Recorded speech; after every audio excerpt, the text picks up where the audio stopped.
We're doing another Week 4 NFL picks video tonight. Going to talk about all the games remaining on the Week 4 slate, maybe touch on Seattle, Arizona for a bit, and then get into a bunch of other stuff. I have a win total that I want to propose to our co-host tonight, so we'll get into that as well. But yeah, please hit like, subscribe, comment below, share this video, visit the link in the description of the merch store. As always, wearing something from the merch store. It is the same shirt as yesterday, Watson and Tucker, massage parlors, t-shirt. And no, I don't have two of them. This is what happens when you bet Trey McBride over receiving yards and it doesn't hit. So that's exactly what happens. So you can get that shirt as well as everything else in the merch store. You can change the colors of the shirt. You can get long sleeve, you can get hoodie, you can get women's tank top, you can get infant onesie if you want that. You can get mugs. We have a new baseball cap. We have our famous apron. We have a 15% off sale right now. So check that out. You can go to Amazon, buy my books. The most recent one, Jerks of the College Years, where I made fun of people. I saw Penn State for 6 years. My first book, which I don't highlight as often, A Safety and a Field Goal, which is just top 5 lists of random NFL topics. And then you can help us out by giving us super chats or super stickers, as that's really the best way to support the show. I say that all the time, and it's true because YouTube ads pay us nothing, which is sad, but it is the reality of it, the situation. So most recently, we had Cam Macon Eagle and Dom giving us super chats. Before that, we had RMAC giving us $100 super chats a few weeks ago, and Slew and John Sanders have helped us out so many times over the years. So thank you so much, guys. Just really, really appreciate it. Can't say that enough. And yes, as Mike's introducing our co-host for tonight, Evan Daniels back. Evan, how's it going? How's your week 3? I don't even know where to begin with week 3. I think I stood up at one point around 3:45 and just walked out. We have a lot of things going on Sundays. For me, first and foremost, Circa Survivor. Mm-hmm. I have 5 entries, down now to 4. I lost on one of those blocked field goals with Green Bay. Yep. So between that happening and then, of course, one of our contest picks with the Rams, plus 3.5. You can't lose plus 3.5 when your team is down by 1, lining up for the go-ahead field goal with no time left until a 300-pound freak of an athlete blocks the field goal and scoops and then runs 18.5 miles an hour to score. And then for my Circa, I was between Tampa and Green Bay with my final pick. We used Buffalo once. We used Seattle 3 times. And then we figured, let's go. We don't want to take one team too many times. So I'm thinking Bucks, Packers. Well, the Bucks have no offensive line. So let's just go safe. And safe it wasn't, because with a 10-0 lead, that certainly wasn't enough. Mm-hmm. And then I was really hoping that the Jets would pull it off, just so I wouldn't feel stupid about the pick going Green Bay over Tampa. And nope, that was too early of a celebration from Aaron Glenn. Of course, Baker does Baker things. Guy's a winner, finds a way to come down and win. So between those 3, blocked kick, blocked field goal touchdown, blocked field goal set up the game-winning field goal from Cleveland, blocked field goal for a cover, I don't know what to say about week 3 other than this is why this business sometimes is nearly impossible. And I think the hardest thing is it's not winning games, it's coping with some of those games and moving forwards. Yeah, we thought week 2 was bad with the Jacksonville allowing that Cincinnati drive at the end, and then Arizona giving up the 27-3 lead, and then Houston allowing Tampa to go down the field with no offensive line. That was bad. And then we had the Rams-Eagles game, which you highlighted. I've said it so many times, and like that was one of the dumbest plays in NFL history for Jordan Davis. Just like go down, because what if a Rams player comes from behind, swipes it? What if he drops the ball before the goal line, like Jonathan Taylor a year ago? Like he had the whole convoy with him. Like if he drops it, the Rams guy picks it up. There's no one to tackle him on the way back. So just fall on the ball. The game's over. So I thought that was insanely stupid. I mean, what was just crazy is that never happens. Yeah. And it happened 3 times in a span of 5 minutes. And it happened for me personally on a contest pick, and then on my Survivor games, which I was between one or the other. It's like I just couldn't believe what I was watching in those moments. Now, like I said, Circa Survivor for me is first and foremost what I care about most on a Sunday. I would say normally it's the Niners winning games, but I'm a realist. The Niners aren't any good. They're not going anywhere. Obviously, the Bosa injury kind of Yeah. really puts a damper on the season early on.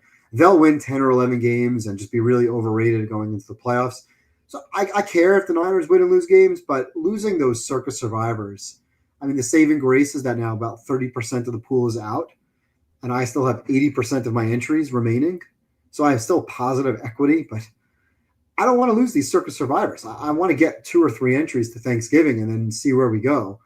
So for me, that's the most important thing. And then, of course, the weekly bets that we take, that we make throughout the week, throughout the day.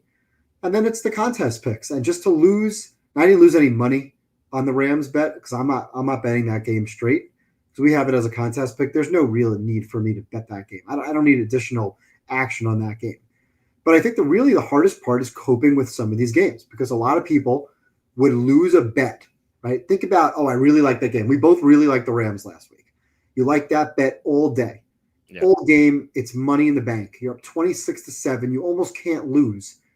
And then you lose. And imagine somebody betting a significant amount of money and losing on that play and that swing and what kind of tailspin you can go into and just chase and chase and chase. And it just can turn a bad week into just a disaster.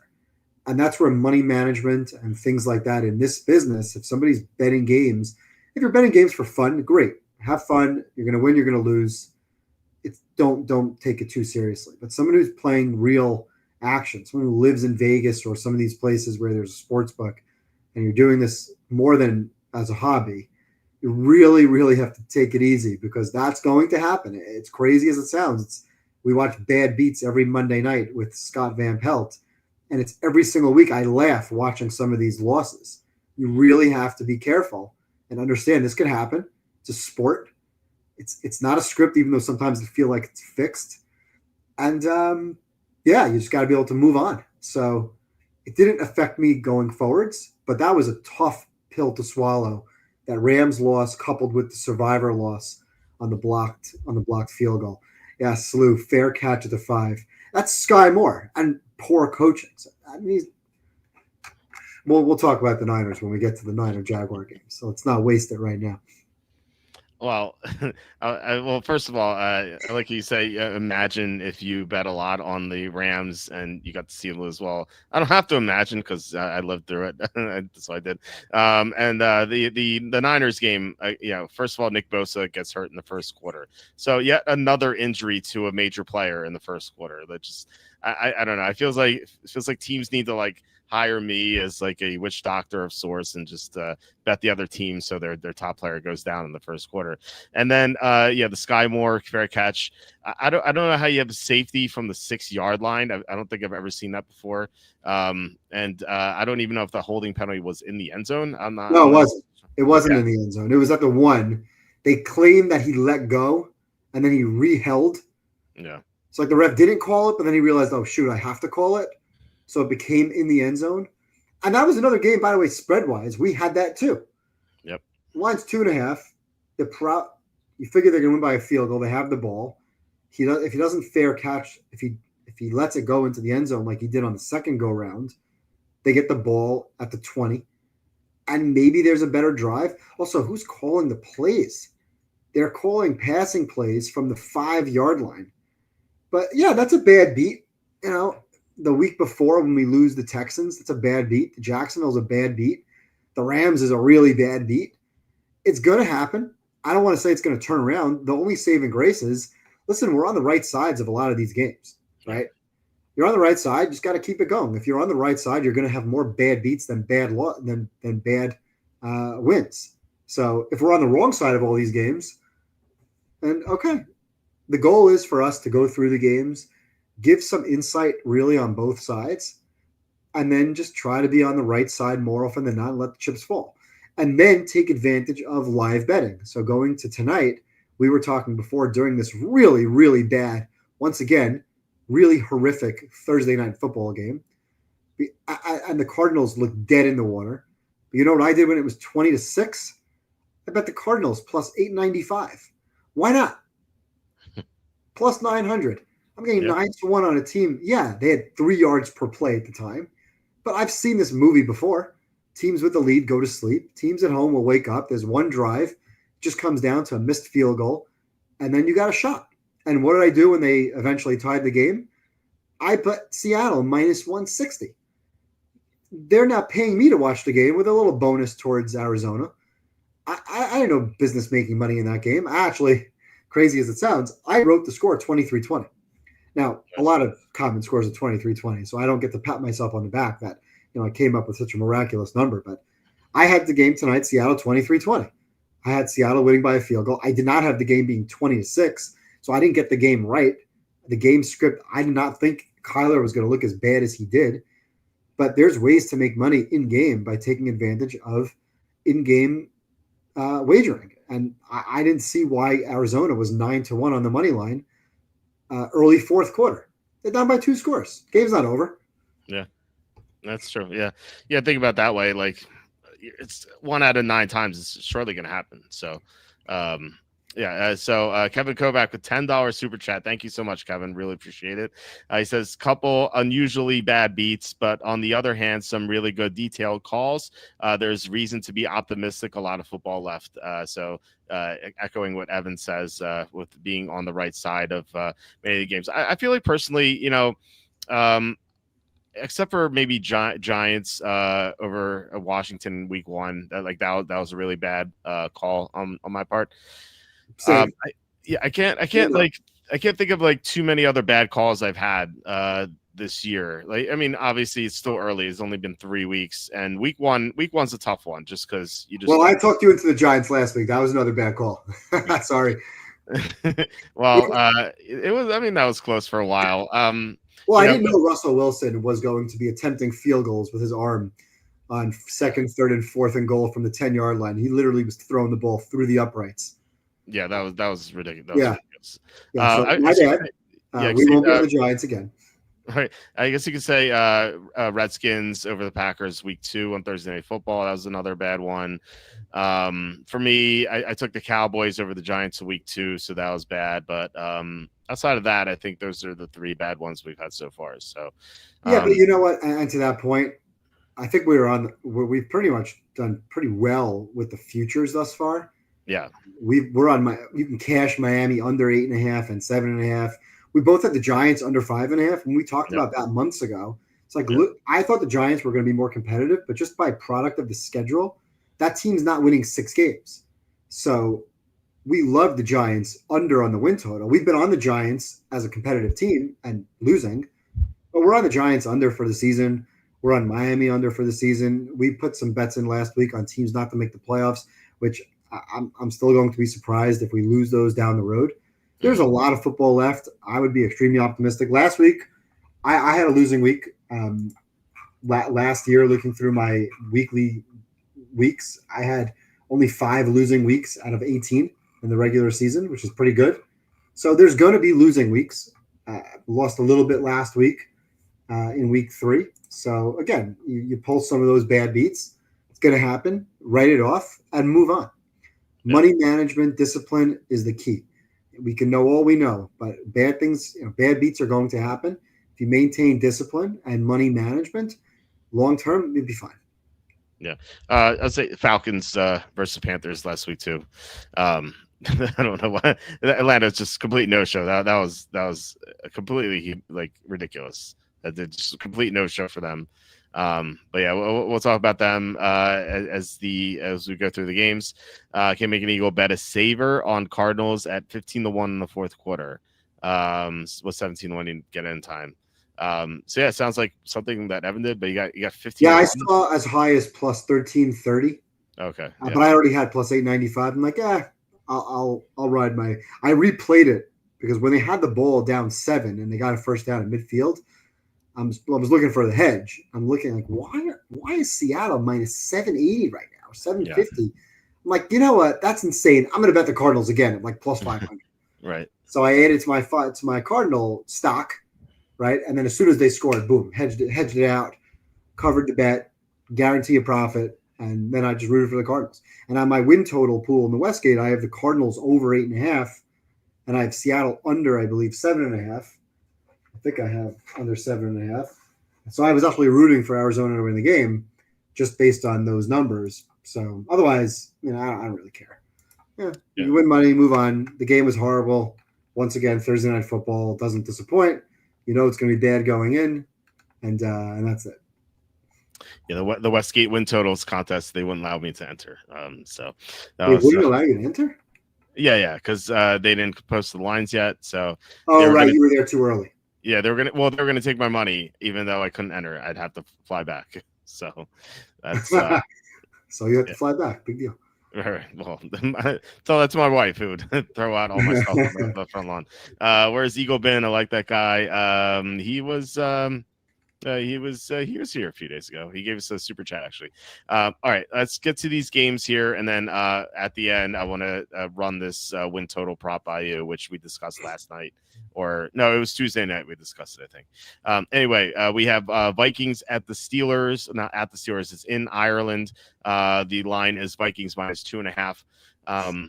I like the better team in these international games because they tend to have, it's kind of like Thursday where you have the team that's better. The worst team is not going to have preparation time to beat the better team. And I think I'm very confident saying Minnesota is better than Pittsburgh, with Minnesota getting Christian Darrisaw back and Andrew Van Ginkel and Harrison Smith last week. We saw just a much different team. Minnesota's number 1 in defensive EPA. It's only through 3 weeks, so just take that for what it's worth. But still, I think they've only allowed like 1 of 18 third downs, I think, this year. So been very impressive by Minnesota's defense. And Pittsburgh can't block. They can't tackle. Just dreadful team all around. They could easily be 0-3 if Stevenson doesn't fumble twice, or if the Jets win at the end in the first game. Like, there's a reality in which they're 0-3.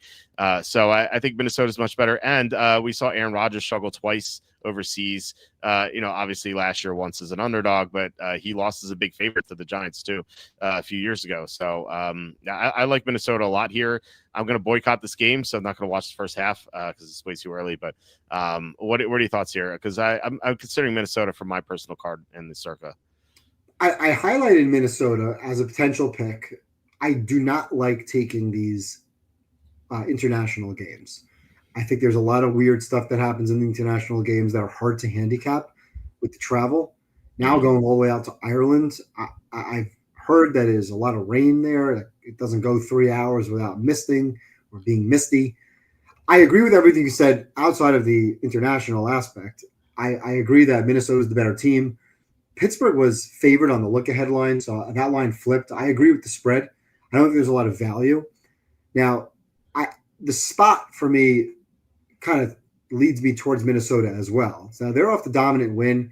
They doubled Cincinnati's yards. They held Cincinnati 3.3 yards per play. Wentz wasn't bad. I mean, he was certainly better than what McCarthy has shown. I'm not willing to say that he's, the better quarterback going forward. Maybe McCarthy continues to play and gets better over time. But Pittsburgh, to me, really, really lucky win. They had the benefit of +4 in turnover margin. New England turned the ball over twice on the goal line, 1 fumble going in, 1 pick on the goal line. And we said this 2 weeks ago, we said this last week. This is Mike Tomlin now off a win. You can't back Mike Tomlin off a win. You could back Mike Tomlin off a loss.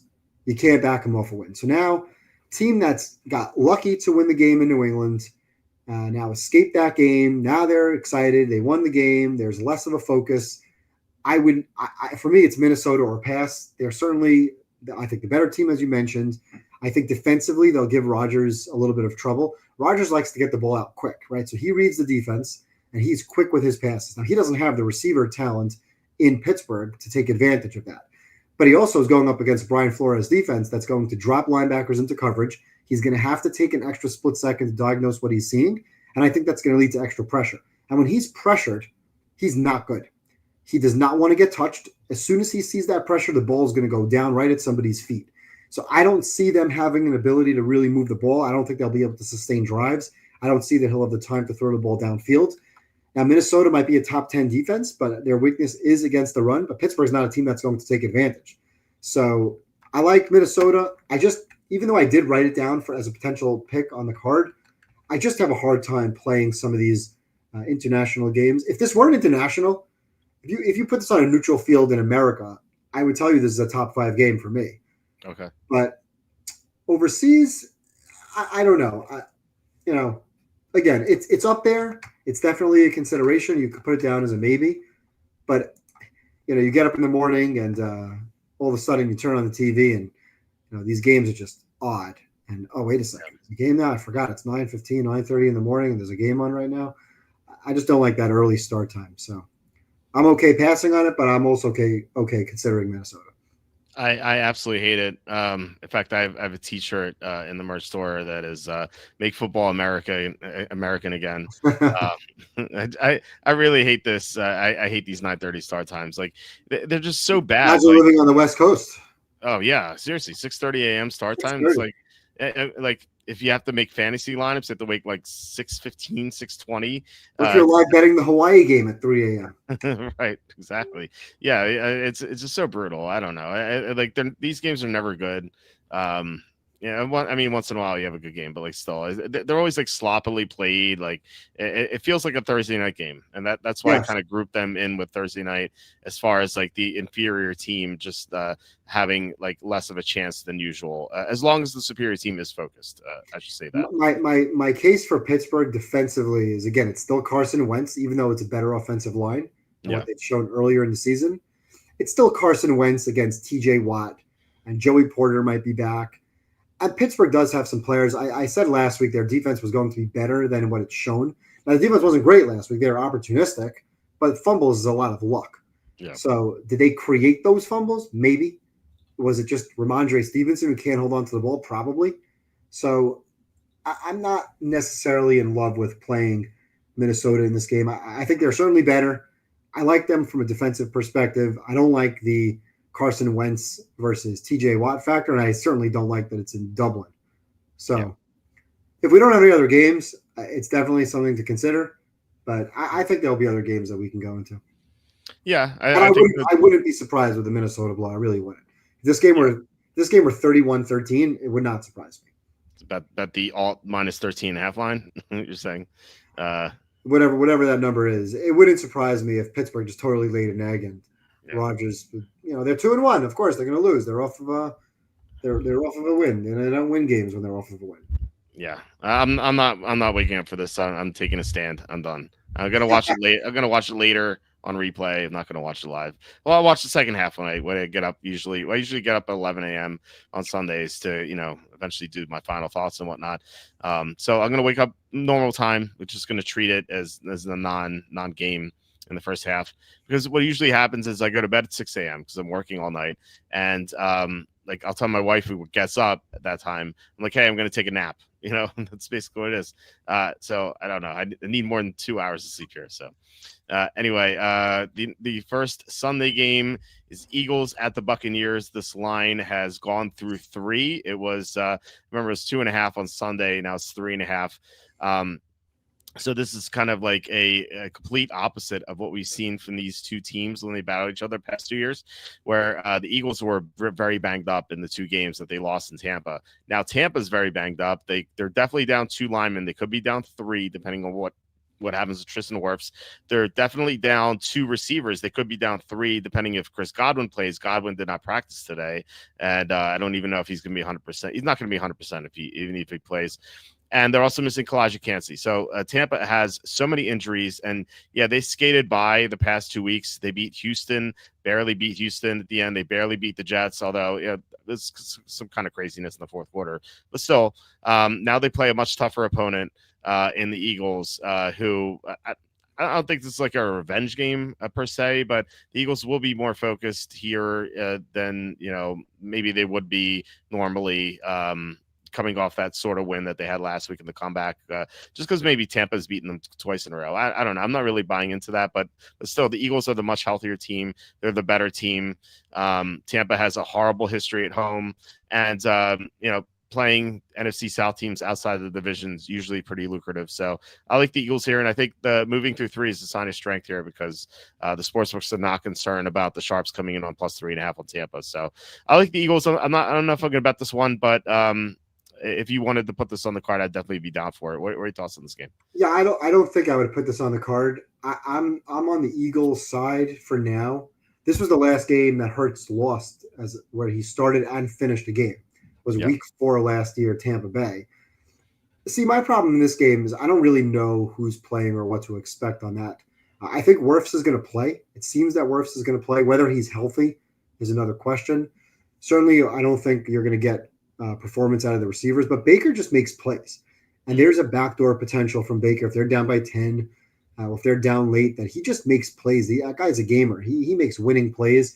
And the Eagles, we said this last week before that game, one of the reasons why we like the Rams is the Eagles kind of play this boring brand of football. They're not necessarily this year trying to blow anybody out. They're not really looking to run up the score. They finally had to open up the passing game last week because they were behind.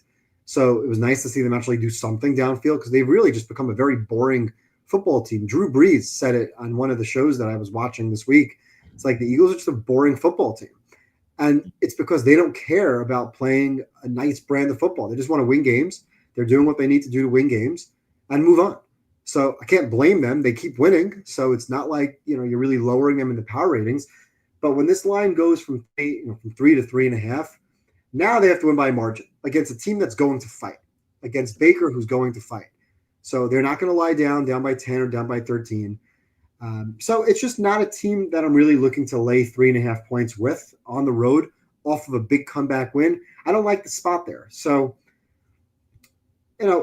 if this line were 3, I'd look at it a little bit more. I certainly don't want to be on Tampa. Tampa had 14 penalties last week. A lot of them were holding penalties early. Then they went to sleep with a lead. And then they made a really bad decision on 4th and 1. Yeah. Was it 4th and 1? To kick a field goal. It's 4th and 1. They were lining up to go for it, but they took a delay game penalty on purpose. Right. Yeah. Okay. So they took the delay because I remember. I thought I saw 4th and 6, but 4th and 1, just end the game. You're kicking a field goal there. It's not a gimme field goal, and they left the door open for the Jets, who of course blocked the kick. So I don't love the decision making there, and I don't love the offensive line play. Clearly, there's problems on the offensive line. If Wirfs is back and healthy, they'll be better off. Lane Johnson had a stinger last week. He missed most of the game. Word is he's fine. He'll play. But he's up there in age. I just don't really want to lay 3.5 points on the road with a team that has not shown recently this year that they care about winning by any margin.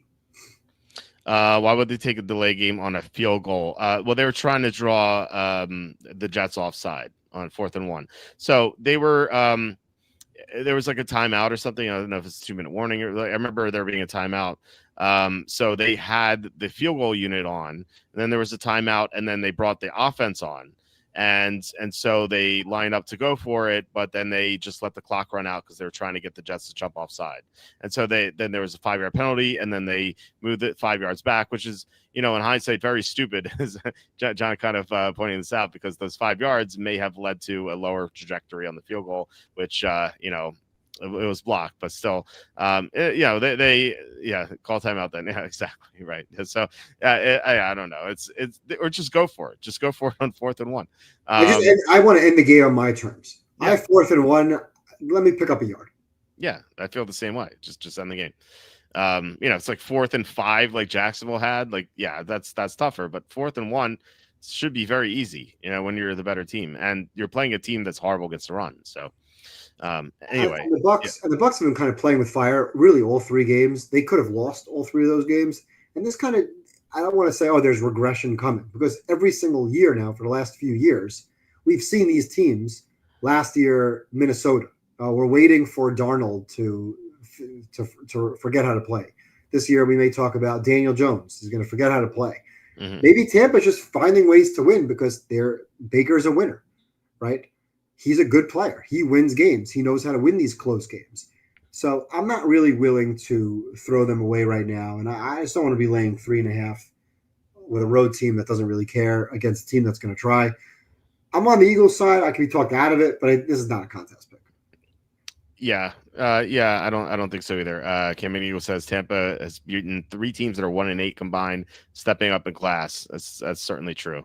The 3 teams they've beaten, I have right now in 2 in Group C and 1 in Group D. So I have Falcons and Texans in Group C, or at least I had the Texans in Group C back then. I don't know about now. And then the Jets in Group D. So. 1-8, but the Falcons are better than the record says. So we'll get to that game in a bit. The next one is Saints at Bills. So Andy and I had some fun looking up some ATS stats here last night. I don't know if you watched that, but Nice. the Bills are favored by 15.5.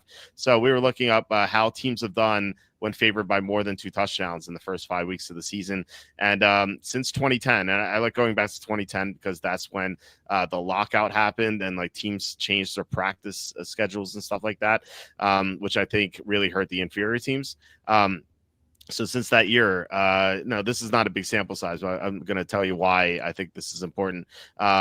Favorites of 14.5 or more in the first 5 weeks of the season are 10-3 against the spread, and it's not a big sample size. It's like one per year, but I think it's important to kind of like dispel a sort of it's kind of like a notion that people have with these games, because I'll take a call from a friend or something, and they'll be like, hey, what do you think about the Saints Bills game? The line's way too high, right? I can't bet it, right? And I'm thinking like, well, these high favorites have covered. So it's kind of silly to say I'm not going to take the Bills because they're minus 15.5. Like they're 15.5 for a reason, because the Saints are awful and the Bills are arguably the best team in the NFL.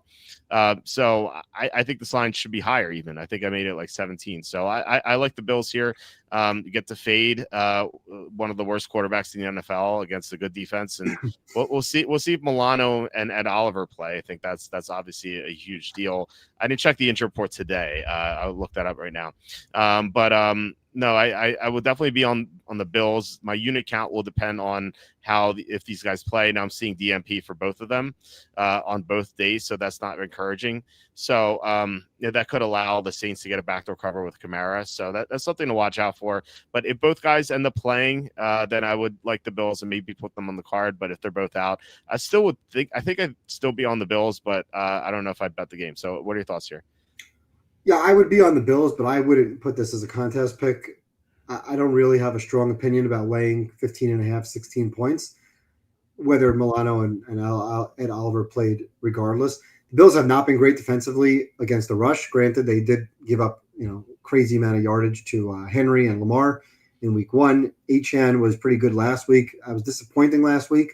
Miami was 10 for 15 on third downs. Really just shows Buffalo kind of a lackluster performance, even in a divisional game on a night game. So here you're talking about a 1:00 game against New Orleans. There's not a lot of urgency there. I can see Josh Allen kind of just handing the ball off and going through the motions. But this could look a lot like the Jets game a couple of weeks ago, which was 30-3 before they gave up a last drive touchdown. Now, last year, I went back to look at Buffalo last year when they played against some really bad teams. They played some bad teams last year. They had 13 wins. 6 of those 13 wins came by 21, 37, 24, 21, 25, and 26 points. Yeah. So it's not like this team is not, and I said last year at Buffalo, Josh Allen's a bully. I don't think this year he cares about running up his statistics. He won his MVP. This year for Allen, I think it's all about winning a Super Bowl. So get out of Dodge. Don't do too much. Do what you got to do. Run the football, and you'll be fine. But, of course, in this game, you can run the football with your second string, and they're still going to win the game by 17 to 24 points if they care. So I have no interest in being on the Saints. I watched the Saints last week. That was my Seattle survivor. I live bet Seattle over 37.5 points in the first half. I think they had 27 at the time, and it was like midway through the second quarter. And I'm thinking, well, the Saints can't move the ball. Seattle is either going to get a special team score or set up a score, and that was an easy win right there. So I would look to play maybe the Bills team total over as the game progresses, depending on how the game goes. But this is not a contest pick. There's a lot of better games on the board than laying 16 points, even though it's the best team against the worst team. Just not a game. I agree with you. The line is fair. I don't think the line should be 20, but I could see the Bills winning 34-13, 38-13, 38-10, something in that ballpark. So I have no doubt Buffalo will put up 27 to 30 points. I don't think New Orleans can hang, but just not a game I want to be on from a contest perspective or a bet, really. I wouldn't be betting that. Yeah, the Bills have the easiest schedule, or tied with the Jets, I believe. Slew actually sent us this graphic here. Bills and Jets have the easiest schedule rest of season.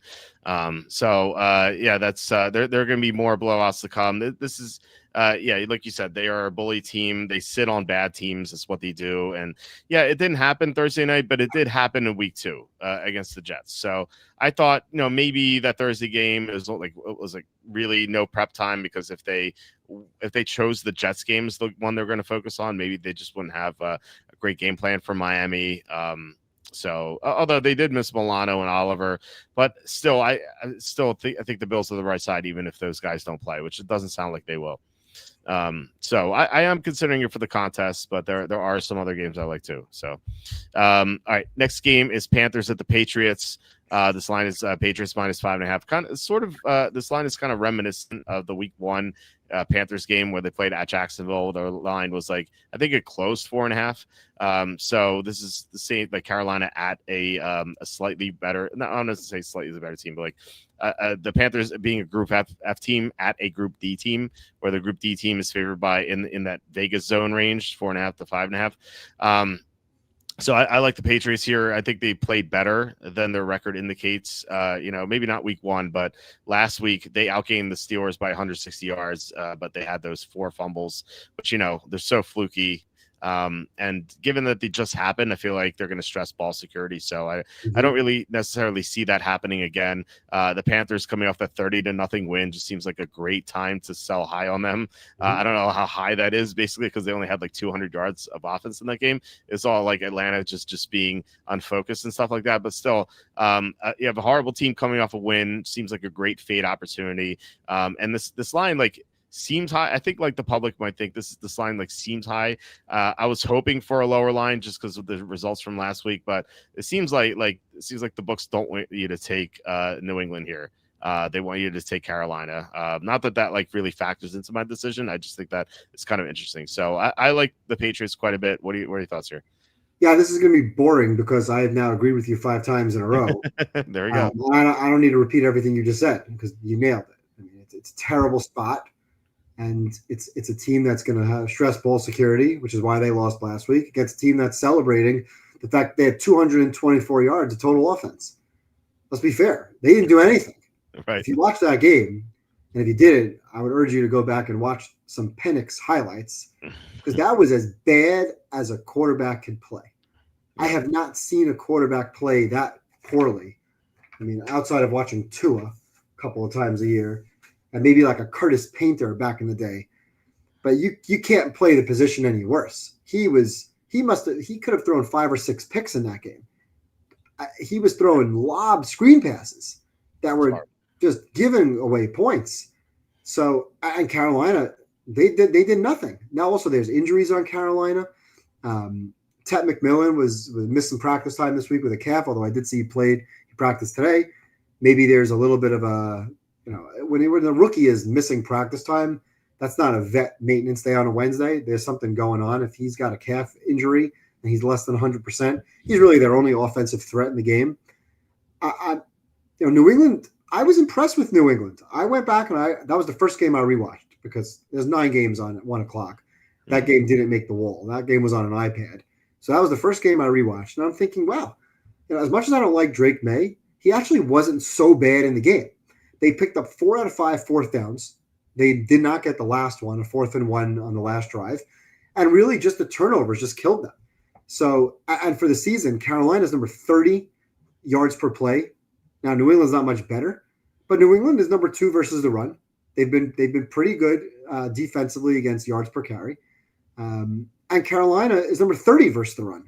So if New England gets back to ball control, smash mouth Mike Vrabel football, let them run the ball, let May make some plays with his legs, I expect them to run the ball much better in this game. I was shocked at the game plan last week from Atlanta, figuring Bijan was going to go for 200 yards, and they barely gave him touches.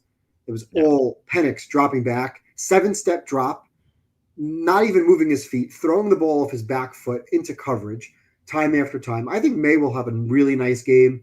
Great time to fade Carolina. This is, again, right in that like borderline make the card with Minnesota and another game later on. Mm-hmm. I like New England. I would definitely consider them as a potential pick for this week. Okay. Well, it's our second maybe in the maybe pile, so we definitely need to get some games going here. We've gone through 5, so we have 10 left to go. And the other side of the coin of that Atlanta Carolina game, we have Redskins at the Panthers. Falcons. The Redskins are -1 in Atlanta here. I think this line is bizarre to me because okay, it's not bizarre as far as like the public thinking is concerned. But just saying, like, just taking a step back and looking at these two teams. You have the Redskins who are playing their backup quarterback Marcus Mariota, who, granted, he won Are last they? week. I think so. Yeah, I thought so. We don't know. I don't think we know yet. But I saw somewhere that it was unlikely that Daniels was going to play, but maybe that's incorrect. Daniels was, he was limited on Wednesday. I thought he would be out. That's what I saw, but maybe I'm wrong. I saw a report. I'm gonna bring it up here in a second. Let's see here. So he was limited on Thursday. It's likely to come down to whether so the doctors haven't cleared him yet, but maybe they will. So okay, maybe he will play. I swear I saw a report saying he's probably gonna be out. You know what that probably was McLaurin. I think it was like McLaurin is unlikely to play this game. But okay, so I'm watching highlights of him right now in practice from John Keim, who's one of their beat writers. Yeah. He's practicing, albeit limited. So I think if he plays, this spread looks right to me. If he doesn't play, then you're right. But I thought maybe you saw something I didn't. I have. He's questionable. I thought that he was gonna be out, and I thought that Mariota favored by 1 on the road, like that made no sense to me, And I thought it would be an overreaction to what happened last week with Atlanta losing 30-0. And people are quick to forget that Atlanta went into Minnesota in week 2 and they won very impressively. Now, Minnesota didn't have other players, but still they had a great game. And I think what happened was, could be wrong, but I think Atlanta, they won on national TV. It's not very common for this current team. And they celebrated too hard. Maybe they went out partied. They didn't really take Carolina seriously. Maybe they went out the night before the Carolina game and were hungover, and they didn't they had like their F- game here against Carolina. And so given how embarrassed they were, I suspect they're going to bounce back.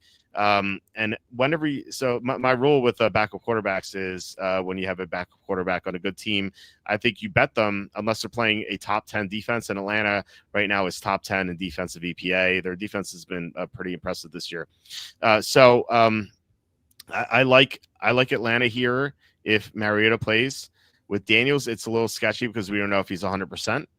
He may not be if he rushes back. In that case, I still would like Atlanta, but it really depends on what happens here. And plus, as I said before, McLaurin's not going to play either. So I'm on Atlanta. What do you think about this game?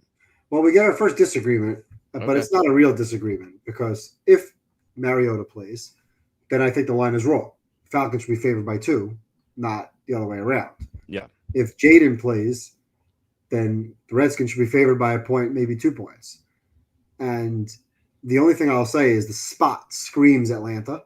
Yeah. Redskins off of a huge blowout win. We documented Atlanta's futility. But I cannot bet Michael Penix after what I saw. Call me a square, call me whatever you like. Yeah, obviously they're you bet really bad teams. Sometimes this is what it's all about. I'm the first person to love betting on the ugly dogs. Give me the Browns last week plus 7.5, right? I'm not putting money on that guy right now. I get it. They're not going to lose every game the rest of the season. As much as I may have overreacted that he's one of the worst quarterbacks I've ever seen, and the way he played last week, he certainly was in that mix. And I knocked him down in my personal quarterback rankings into the 23 to 27 range. So he's not into a territory yet, but he's close. I just wouldn't bet it. I agree the spot is what it is. I certainly wouldn't bet this game. I wouldn't even tease this game. I think there's a wide range of outcomes that can happen here. Jaden can come back and be just fine. Jaden might not play, in which case Atlanta may get back to the run game. But I'm not putting money on Michael Penix. It's not happening. I watched him play last week, And I'm telling you, I've seen athletes have a bad game, a bad shooting night in the NBA. Somebody who just really can't make a shot, or in the NFL, maybe a quarterback just not seeing the field right. But he was as bad as it gets. He just drive after drive after drive looked like he did not belong in the league. So I'm not going to turn around and say, you know what, regression. They're better than that. They are better than that. And Washington might not be as good as that. But I'm not touching this game. Out of 33 qualifiers, a quarterback, where do you think Penix ranks in EPA? Well, last week he's got to be at the bottom. He literally handed points to the other team. So they would have been better off. They would have been better off last week without a question if he took a knee every time he got the ball.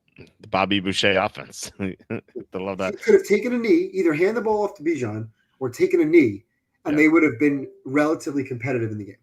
Yeah, he is 32nd out of 33. Do you want to guess who the only worst quarterback? Out of 33. Do I want to guess? Who's in this league in this year? Yes, at least 48 snaps. See, it can't be Russell Wilson because he had a nice game in week 2. It's not Russell. No, it can't be Tua because he led a couple of scoring drives. It's not Tua. Who would be the worst quarterback in the league this year? Just looking at, I'm not looking at any EP. I'm just looking at the teams right now. Would it be Cam Ward? It's not Ward. It's not Fields. No. Who is it? It's JJ McCarthy. Oh, really? Okay, interesting. Yeah. So it's that's it. Penix is only above McCarthy. We have a $10 super chat from Kevin Kovac. Thank you so much, Kevin. Just really appreciate it. Thank you so much. It's going to help out so much. I can't say it enough. YouTube has they really pay nothing. And this is great. So thank you. He's asking, will Raheem Morris teams ever break into Group A or Group B? His coaching ceiling might be an elite Group C team capable of giving Group B teams trouble in the right spots, but not a serious threat. I feel the same way. I'm not a Raheem Morris fan. Now he might be a good defensive mastermind and stuff like that, but as a head coach, it seems like his teams just always are kind of lackadaisical sometimes, like that Tampa team that he coached that really bottomed out that one year. The one team that had Josh Freeman and I believe LeGarrette Blount was the running back. I forget exactly, but the team that Freeman, the year before Freeman went to the Pro Bowl, and then the next year they were awful. That was like Raheem Morris just lost all control of the locker room, and like this result, the 30-0 result, kind of was reminiscent of that. So I am not a Raheem Morris fan at all. What do you think, Evan? Yeah, no, I'm not a Raheem Morris fan either. Well, he was the DC on the Rams, right? Yeah, I think he's a nice coordinator. I'm not. Yeah. I have no real feel. Listen. You know me. If I see guys punting 4th and 2 at midfield late in the game, I have a problem with that coach. I don't have a real problem with him. He hasn't done anything yet to show me that you're just a bozo. But I'm not overly impressed with what I've seen. Yeah, just think back to the Tampa days where he was just so bad as a head coach at times. Like he had some good moments for sure, but the way the team reacted. Now, Freeman had some stuff going on, and that was inside info that we had all year. I wish we had more traffic back then because we could have really made that known. Because we this is basically like Martha Stewart level stuff that like Charlie Campbell told us about Josh Freeman, and we faded him, or at least I did. I faded him every single week that year. I think the Bucks went 4-12 against the spread or something. So it's like 12-4 for free. Just knowing like Freeman and like whatever demons he was dealing with was kind of sad, but still just goes to show that having the inside info is really the best way to deal with it. And unlike the stock market, there's no SEC to send people to prison for this insider info. So anyways, thank you so much, Kevin, once again. Just really appreciate it. Let's see here. Yeah, no, it's not Rodgers. So here, I'll give you the bottom 5. Bottom 5 is McCarthy's 33, Penix is 32, Cam Ward 31, Trevor Lawrence is 30, and Joe Flacco's 29. Lawrence, that's surprising. He's been bad, man. He just locks on those number one read, and that's his guys can't catch. That's true. He's got a lot of drop passes there.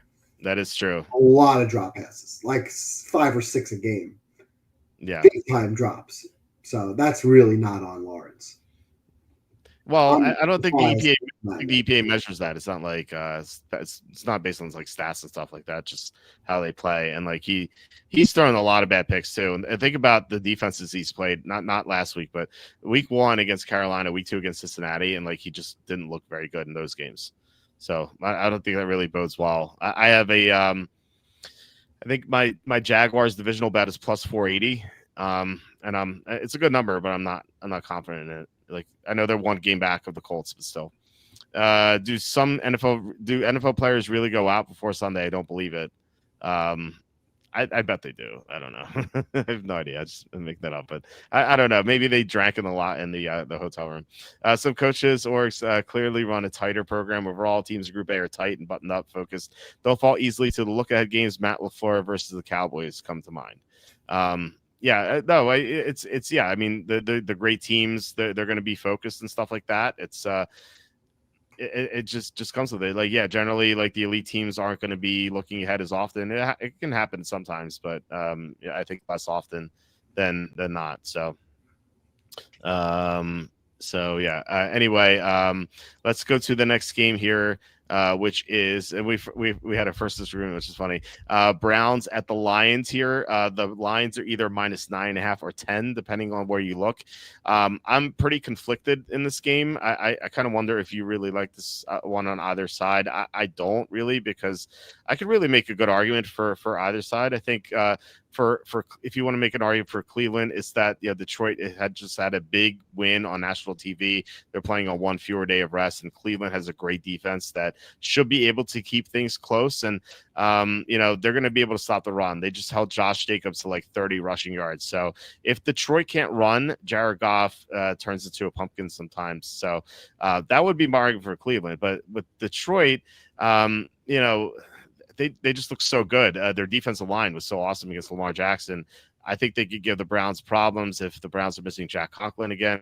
And I just worry about the Browns committing turnovers like they did in the first 2 weeks. They could look good for a while and then just implode. We saw that in both games. So I don't want to touch either side. Do you like either side a lot? Well, not for a contest pick, but I like the Lions in the game. I don't think the spread is high enough. 9.5 to me is a little short. I would have made this line 11. Now, yes, it's a short week coming off a huge road win. I was on the Lions last week in the Super Contest plus 4.5. One of the games that I thought I was going to end up blowing somehow late, but not to be. I think they take Cleveland seriously. I think they see Cleveland just shut down a lot of good teams. They shut down Baltimore's offense for the most part. They shut down Burrow's Bengals. They shut down Green Bay last week. So I don't think it's a team to be taken lightly, and I don't think they will take them lightly. I think Detroit really dominated the line of scrimmage, which was surprising. Now, I get it. Baltimore's missing some guys, but that was an impressive showing at the line of scrimmage. They ran 38 times for 224 yards. That's almost 6 yards a carry, 4 touchdowns. On defense, they sacked Lamar 7 times. They really got after him. If they're able to come up with pressure on Flacco, how is Cleveland scoring in this game? So I'm still a believer in Detroit. I've been a believer in Detroit since day one. I have them number 4 in my rankings overall. I think they're actually have them tied with the Eagles, 3-4. So make a case for either side. I'm still going to ride this team while I think people are sleeping on them a little bit. Left tackle on Cleveland's now out. IR. DeJuan Jones is on IR for the season. So not for the season. I'm sorry. He's just on IR. So he's going to be out right now. Even if they get a bunch of stops, and I'm not expecting Detroit to put up 38 or even 31, but if they put up 27, I don't see Cleveland putting up 20. Like this game could be 24-10. And 10 is being generous to Cleveland's offense, who without that pick late from Love, who by the way, I've told you this for 2 years. Jordan Love's very overrated. The guy is a joke. In the playoff games and big games, he's a joke. He's going to throw a big pick late, and that's just the way it's going to be. He's going to average 225 yards a game. He's not going to do much. They should get him out on the run more. He moves nicely. He moves the pocket nicely. But without Jacobs picking up yards, Jordan Love is not winning games for you. So I like the Lions offense to perform a lot better than what I saw from Green Bay. It's also in Detroit. If this were outdoors on a sloppy grass, slower field, I would think maybe less of the line. But Green Bay was just favored by 7.5 on the road. Detroit, to me, should be favored by more. So I would have made this line at least 10, if not 11. I don't love it. I'm not looking to lay the points. Again, from a contest perspective, I wouldn't try to talk anybody into this. But I just don't think the Browns can hang offensively. And I believe Detroit's going to put up 27 every game. I don't think there's a team in the league who's going to slow Detroit down, especially in Detroit, to fewer than 27 points. I think that first game of the season, I think they were kind of shell-shocked. Parsons was great in the game. It's a new season, new coordinators. I'm throwing that game out. So I just think that game was just game one, and I'm gonna pretend that Detroit is the team that they were last year until they show me consistently that they're not. And I think this week's another week that they're going to prove that their offense is just as good as it was last year. So I like Detroit in the game, but not a contest pick here. Okay. No need to dwell on this. I mean, neither of us like this very much. So Titans at the Texans is the next one. The Texans are favored by 7, which is kind of weird because the Texans may not score 7 points.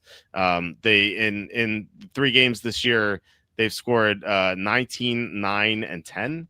And 9 and 10 aren't going to cut it here to cover the 7.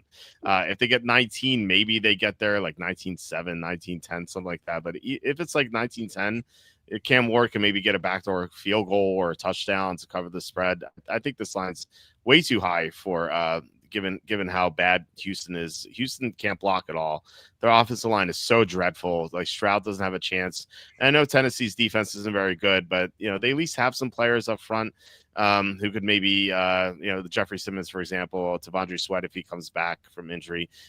They have some players up front who could really kind of dismantle Houston's offense, which doesn't seem like a difficult thing to do. On the other hand, though, you have like Cam Ward against Houston's defense, which seems troublesome, but Houston's defense hasn't been as great as advertised. It's still good, but they're not the dominant force that we maybe thought they would be this season. So I like Tennessee here. Think this number's too high. What do you think? So I've done a lot of work on this game because I'm probably using Houston in my survivor. The question is, how many times do I use Houston? Right. Now, as far as the point spread, like you said, you can't lay 7 with a team that you don't think might score 7, right? This game could be 6-3. Now, breaking it down, so Tennessee's off a really bad loss again. They were outgained 6.9 to 4.3 yards per play. Cam Ward threw a Michael Penix pick 6, which was such a bad throw, just staring down his receiver in the flat and lobbing a pick 6 to Kenny Moore. He was sacked 4 more times, so he continues to lead the league in sacks. Now you see Brian Callahan is giving up play calling. Did you see that? I didn't see it. No, I didn't see it. Callahan's now giving up play calling because he's been taking a lot of heat. There was a sequence last week before halftime. It's 4th and 1. Colts called timeout. Yeah, I saw this. Yeah, and Tennessee's confused. Maybe they're going to go for it or not, but they weren't ready. So they called timeout. So you get back-to-back timeouts. And Callahan decides, you know what? Let's kick a field goal. But they weren't ready. So they ended up getting a delay of game penalty on a field goal attempt. They moved backwards. They missed a field goal. And the Colts got a field goal on the other side. It's like this coach is abysmal, right? So do I really want to be on that team against an absolute desperate Houston team, which obviously if they lose, it's over. Houston continues to be, as you mentioned, unable to block. They're so bad on third down. It's absolutely pathetic. Although they went 4 for 15 on third down. So quick math, that's almost 33%. So they increased their third down percentage from a league worst 22 to a still league worst 24%. So that's pretty good. They're making strides on their third down conversion percentage. But this offense is just absolutely broken. We thought last year that it was Bobby Slowick. It's clearly not Bobby Slowick. Maybe it was a combination of Bobby Slowick, combination of the fact they have no offensive line. They have no playmakers outside of Nico Collins, who hasn't been great this year either, who pretty much fumbled away the game last week. I was watching this team last week, and I kept saying, I still think they're going to win the game, even though they were down 10-3, and they just couldn't move the ball. And I just kept feeling that they're going to win, somehow come back and win the game. And in my gut, I still feel like they're going to come back and find a way to win this division. As crazy as that may sound, by the way, they're plus 750 to win the division if you want to take a flyer on Houston in a week where hopefully they'll win, and we'll talk about the Colts, who are dogs. So it might be the right time now to play Houston plus 750. We could talk about that later in the season, going back to week 4. But I'm with you as far as spread is concerned. I would be on the Titans because you can't lay 7 points with just a broken offense. but I don't really want to be on this game. I did actually highlight the Titans originally, thinking, oh, that's just too many points. But I think this defense could win the game. This game can be 13-3. I love the under. Outside of pick sixes and fumbles in your own territory, I just don't see how either team really moves the ball. So live betting, team total unders by half might be the right move here. I expect Houston's defense to absolutely dominate this game. I just can't lay 7. So if you really like Tennessee getting 7 points, I can swing it. Don't love it, but I will be on Houston for Circus Survivor at least twice out of my 4 remaining entries. So I'd rather not be on Tennessee for that reason, but that's a bias, and I'm with you on the points if you like it. Stingley may not play. That's a big loss. Yeah, I like Stingley a lot. I love that secondary, but if he's not there, there could be some issues in the secondary. But I think that's more on the back door cover. I'd be really, really surprised if Houston found a way to lose this game. Extremely disappointed. Okay. Yeah. Well, one thing. Let's Slowick off the hook because this offense is still broken. But last year, Slowick had Tunsil. He had Diggs for half a year, and he had Tank Dell for 3/4 of a year. So, if this Houston team had those guys, I think they'd maybe be better than they were last year. But still hard to say. It's still dreadful. I don't know. Chris asking Evan, Walt has Houston as his weekly trap game for Survivor. Your thoughts? And I'll say this before you answer this question. This is more of like, I don't expect Tennessee to win, but I just think there's just better options out there this week, like a lot better options. So what are your thoughts here? I mean, so here's the thing with Circus Survivor. So there's Buffalo's 16-point favorite. You can't take Buffalo. I wouldn't say don't take Buffalo. Anyone who takes Buffalo this week in Circus Survivor is not winning Circus Survivor. Yeah, because you absolutely will need Buffalo down the road. And the logic of survive and advance is just incorrect. It's just not correct because you have to have options for Thanksgiving and Christmas, which means you need to save teams like Baltimore and Philly who play on Thanksgiving, and you need to save teams like Kansas City and Washington who play on Christmas. So there is an absolute must look ahead in this contest when you look forwards at even next week and the week after. I need Buffalo next week in at least one of my entries. Next week is a very, very challenging week. Yes, there are other options. I'm considering using Denver in one of my entries. I used Denver twice already. I still have 2 other entries with Denver available. I do like Denver. We'll get to them last as a potential survivor pick. I'm considering New England as a survivor pick because, frankly, there's really no other time throughout the season where I'm going to look towards New England. This is the best time for me to use New England. The only other time I could see maybe considering New England is the Cleveland game in Week 8, but I don't love that game. And I think you would agree that's probably a lower line than this week where we're getting a spot play as well. Because I think New England's a better team and we're getting a good situation. And I don't want to look too far ahead to like Week 18 because it's just too far away.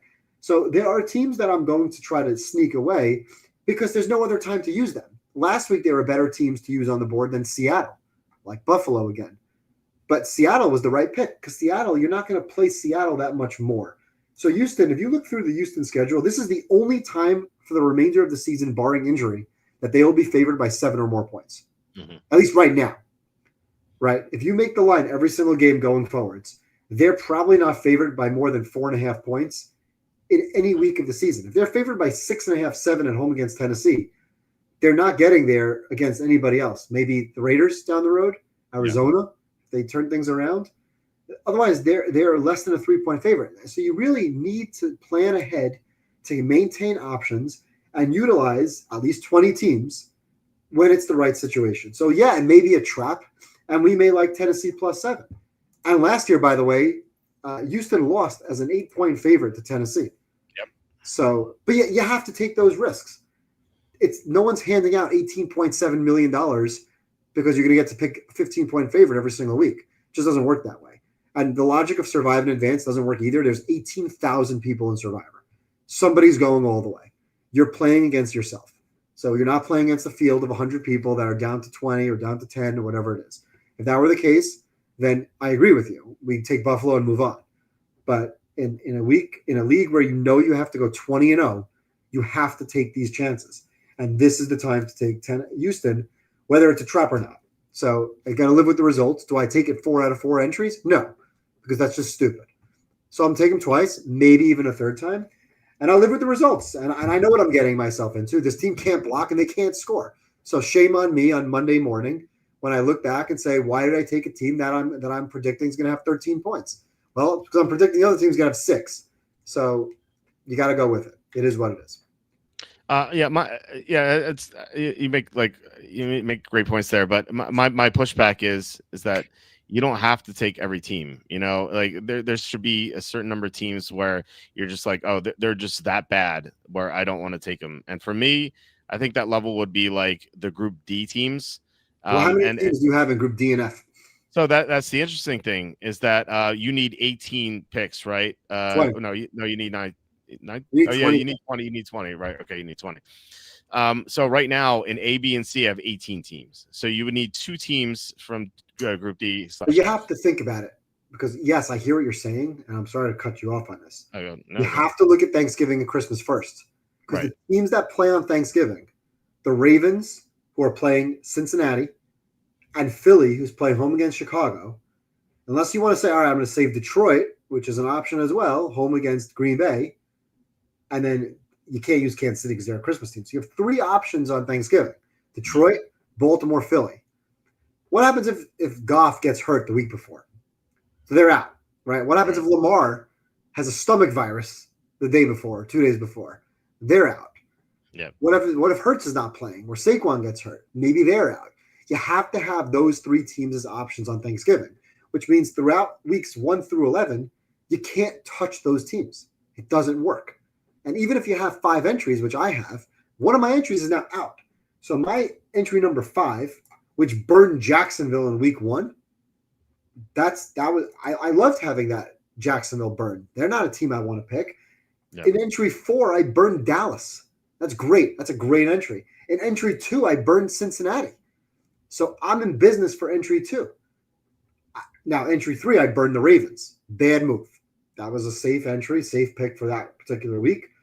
And I'm annoyed about that entry. So it is what it is. So I'm considering using New England in that entry now to kind of regain some of my momentum back. Mm-hmm. But I hear what you're saying. There's only 20 teams you have to pick, but they're not all favored on the right week. Like I can't just take Buffalo for the sake of taking Buffalo. So you really, as you look through it, Seattle was definitely the best choice last week, and Houston is the best choice this week. And I guarantee you that Houston is the most selected pick.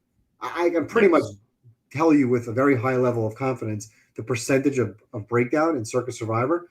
Most of these people are no dummies. They know what most people know what they're doing. Most people have this planned out. Yeah. No, yeah, that's definitely true. And I wouldn't advocate taking Buffalo either, just for the record. I wouldn't take them. I think there are better options this week than Houston, but like without using. What do you think about New England? I like New England better than I like New England better than Houston. Okay. And I like some of the other. We didn't talk about some of the other games. Yeah, we'll get to one that I'm going to use later. Okay. All right. Let's move on. So here's one. Chargers at the Giants. This is the last of the early games. The Chargers are -6.5 at the Giants. They were 5.5 when Russell Wilson was expected to start. Now it's 6.5. So I think this might look like a bad spot for the Chargers because they won 3 divisional games in a row, and now they have a non-conference team on the road. But I think that Jim Harbaugh really takes these early start times games seriously because he knows how difficult of a situation it is for these teams. And as proof, he's 10-1 against the spread in 1 o'clock start times, 4-1 with the Chargers. So the Chargers are just. It's a far better team here. Like the Giants are a complete mess. Their defense stinks. Their offense just made a quarterback change. They can't block. It just seems like this is just such a lopsided matchup to me. Whereas, like, think about it this way: like the Giants, they couldn't handle the Chiefs on Sunday Night Football, and now they get the Chargers with about the same line, and the Chargers, I think, are better than the Chiefs. And we saw that week 1, and I don't think there's much argument there right now. I don't know, maybe you think differently, but I think the Chargers are the right play here. I like them a lot, actually. I think they'll be focused here, and I don't really see Jim Harbaugh teams just not showing up. And we know the Chargers love to sit on bad teams. They did that all last year. It was, I mean, that was something I enjoyed last year, was taking the Chargers as big favorites week after week when they're playing horrible teams. I think they're just going to destroy the Giants here. And yeah, why they don't have tape on Jackson Dart in the NFL, they'll be able to confuse Jackson Dart. And again, this is a backup quarterback against a top 10 defense. So give me the Chargers. They are going to be on my card. Do you like them here? I don't, but I texted you during the Giants game last week that I'm not allowed to bet the Giants anymore. So please remind me not to do that. So thank you for reminding me not to do that. Now, I don't necessarily agree with you what you said, like, oh, yeah, it's a bad spot. It's a terrible spot. When you play three divisional games and win all three of these games, and now you're going to go play – I really don't care about an early start time. I'm completely disinterested in start times. I don't think that's a thing anymore. I never actually thought it was a thing. So I don't look at that as part of my handicap. But you know what I don't do with my handicap? I don't say, oh, team B stinks and team A is really good, because that's just a little, too easy, right? If it were that easy, Vegas wouldn't look like the way it does. So when you have a team that's coming off of these three huge wins, and now you're playing an opposite conference opponent on the road against a team that's coming off of just another embarrassing loss. Just embarrassing loss after embarrassing. They got blown out by the Redskins in week 1. They blew the game to Dallas in week 2, despite 450 yards passing. They were an embarrassment on national TV last week again. The coach is pretty much, ready to get fired. I mean, they're making this move to probably save his job for a couple of weeks. We knew this was coming, but maybe this sparks the team a little bit. And their defensive line can still get around. I'm not a fan of Kansas City's offense from what I've seen the last year and a half out of that offense right now. They just make the plays that are necessary. Mahomes is still running for his life. I still think that the Giants can make some plays on the D-line. I've been very impressed with the Chargers and their ability to throw the ball downfield with a lead, something they did not do last year. They went to sleep with a lead last year a couple of times. So they have not been doing that. I do still have Kansas City slightly ahead of the Chargers. So I think this line makes sense. I don't really know what to do with Russ to Jackson Dart. I don't think anybody does. Can the guy throw? I have no idea. Can he throw against pressure in the NFL? Is he going to be able to diagnose what he's seeing, stuns, pressures, whatever? Probably not. They don't really have a running game. So I'm just a really bad person to pick this game. If you love this game, I can go with it. I don't really like it. I feel like this game, just from a spot perspective and the spark that the Giants will get, will keep the game close. But I haven't gotten a Giants game right in like 2 years. So that probably bodes well for your assumptions here. So by the way, I'll go with it, but it's not a pick that I would make. I punched in the spot. So teams with winning records coming off 3 consecutive division wins and are playing a non-divisional game and are favored by 6 or more are 18-10 against the spread, for what it's worth. Small sample size, but then still. Well, I'll give you a better sample size. For what it's worth, when I pick the Giants, I'm like over. So maybe I'll win a Giants game by picking the Giants, but betting the other side. Well, there you go. Like George Costanza. Now we figured it all out. Yeah, do the George Costanza, do the opposite. Yeah, with the exactly. Giants.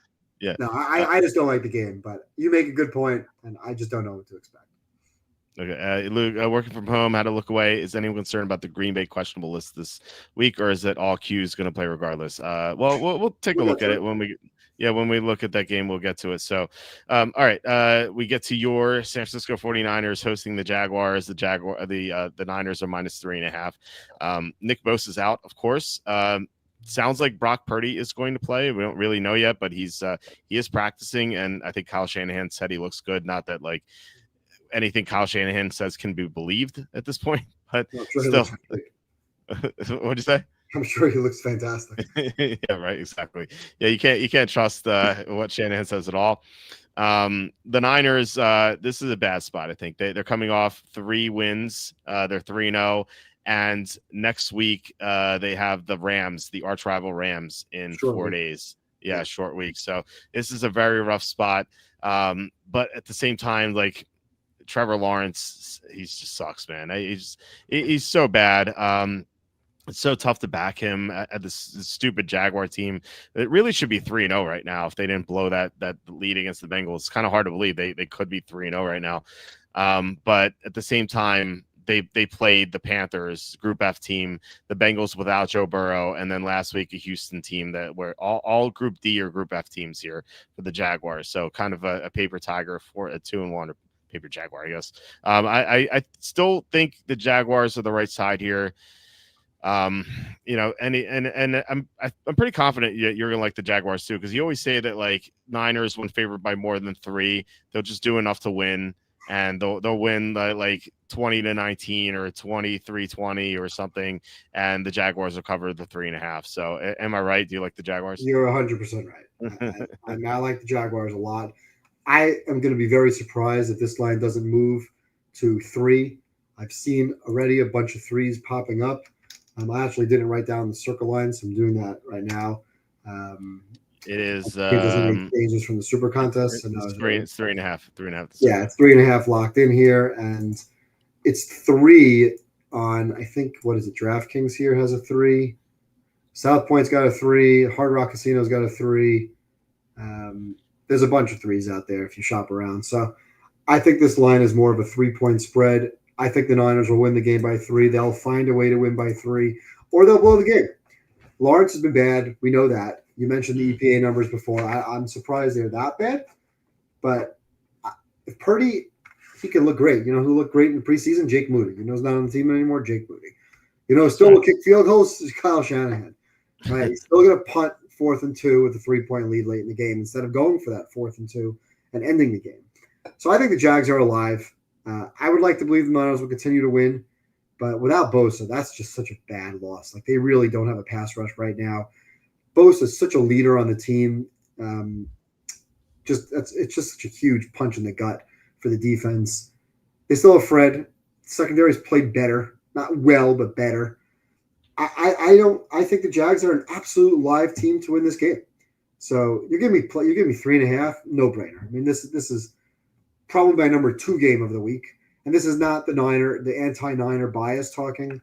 This is way too high of a spread. This line should be no more than 3, and maybe even 2.5, especially if we know that Brock Purdy's not 100%.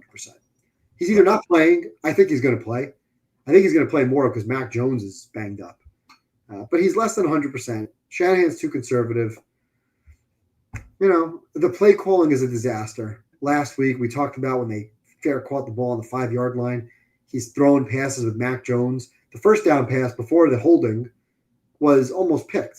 So he went back to the well and threw the ball on second down. You got to throw a quick screen or hand the ball off to McCaffrey and see what happens. So the play calling is poor. The defense has lost Bosa. Brock Purdy is less than 100%. You got Jaguars plus 3.5 all day. Okay. All right. Well, it looks like we got a contest pick. Did not mean to put that one up. Mac Jones, Brock Purdy doesn't matter to you if it like for this game. Doesn't matter. Yes, it absolutely does matter to me. I watch Mac Jones enough, and he led a game-winning drive, and he had a really earlier than the game-winning drive. He had a beautiful play.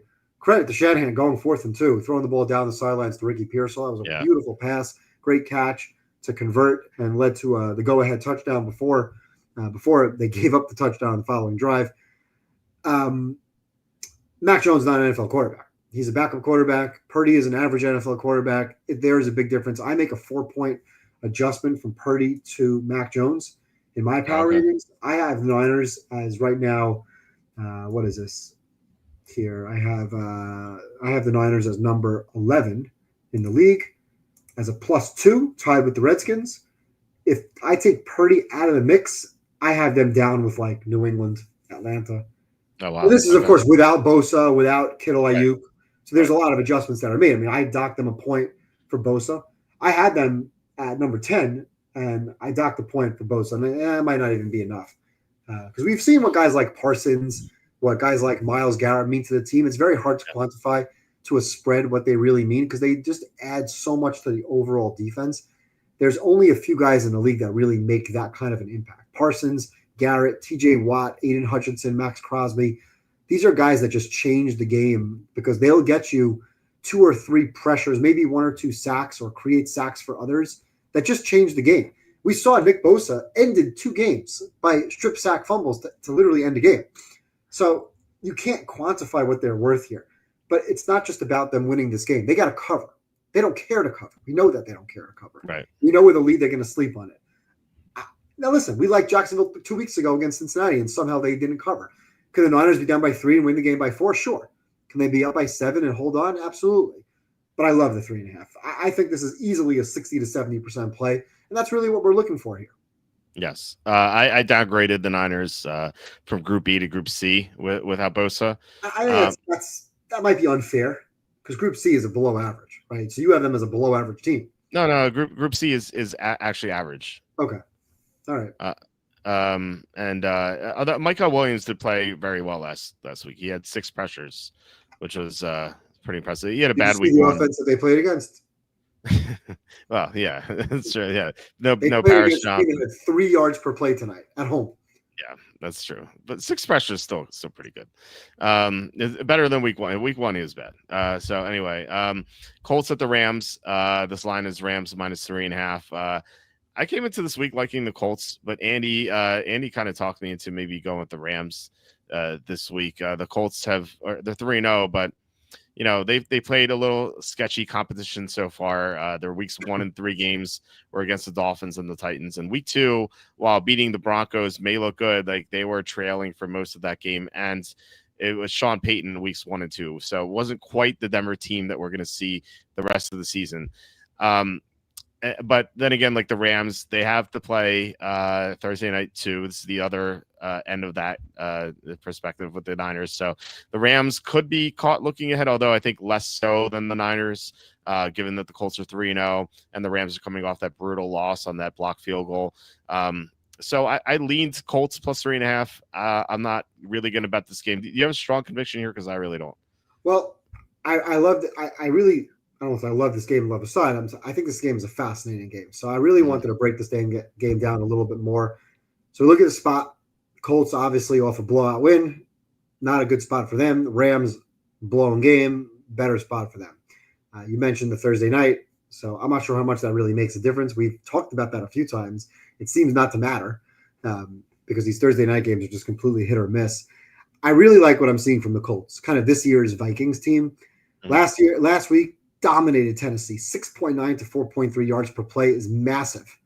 2.6 difference is huge in the NFL. Jones, 9.1 yards per attempt. That's really, really upper echelon of the league. And again, Tennessee's not world beaters on defense, but that's impressive to throw the ball 9 yards per attempt. Jonathan Taylor, 6 yards per carry. So they're running the ball, they're passing the ball, they're getting him out in space. They're really obviously playing very well, maybe against inferior competition outside of the Texans game. Outside of the Broncos game, but they're doing what you would think they should be doing. So I don't want to dismiss this team and say, oh, it's a fluke, because I don't think right now it is a fluke. I want to talk about the Rams a little bit more because I was really very interested in watching why they blew the game last week. And here's why they blew the game last week. It wasn't that it had nothing to do with Philly opening up the passing, and Philly did convert a bunch of 3rd and 10, 3rd and 15, 3rd and 11. A.J. Brown came to life. It wasn't about that. It wasn't about the blocked field goal in the middle of the fourth quarter or the blocked field goal at the end of the game. None of that mattered. You know what mattered? They were 3 for 10 on 3rd down, and almost every single one of those 3rd downs was 3rd and short. It was 3rd and 3, 3rd and 2, 3rd and 4. Go back and look at the play-by-play. Almost every single 3rd down was a miss, and it was 3rd and short. They're absolutely incapable of short yardage situations. They did a great job against the run. They limited Saquon 2.6 yards per carry, which is great, and that was a big focal point for them last year when he killed them. I think he had like 450 yards rushing in the 2 games. Yeah. But they cannot convert the short yardage. They look like Houston in short yard situations. They're 1 for 4 in the red zone. And not only that, they punted 4th and 2 in one situation. They punted 4th and 2 at the Philly 49. The score was 26-14 at the time. Yeah. You can't punt 4th and 2 at the 49-yard line. You can't do it. But they did it because they can't convert 4th and 2. Now, I just can't. That's a trend that I continue to see from this team. They're very good. I have the Rams in call it your Group A. As a matter of fact, I made the spread 4.5. So when I see 3.5, it's like, oh, you mentioned before with Philly, like that line went through 3 and you got the 3.5. It shows some respect. This line, I think, should be more like a 4.5, but the respect for the Colts is warranted.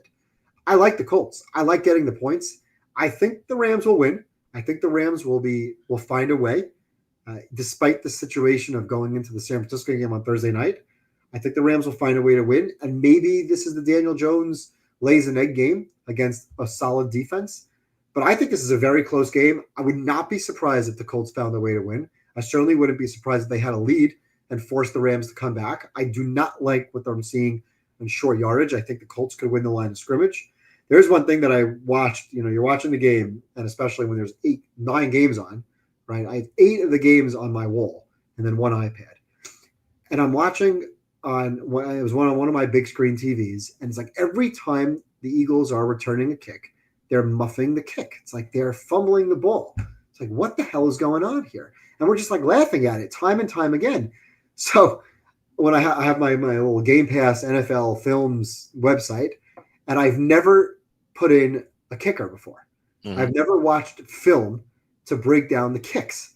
And I'm watching these 7 kicks, and he kicks this line drive knuckleball, Cardi, every single time. And it's like, well, you would think that it would not such a big deal. The Eagles' average starting field position was like the 18-yard line. Yeah, it was brutal. It's unbelievable. And so the Rams have a real advantage on kickoffs because they're scoring and they're putting you at the 18. Everybody else is kicking off, and the ball's at the 35. That's a real difference. So that's something to look at down the road if that continues, that they continue to dominate starting field position.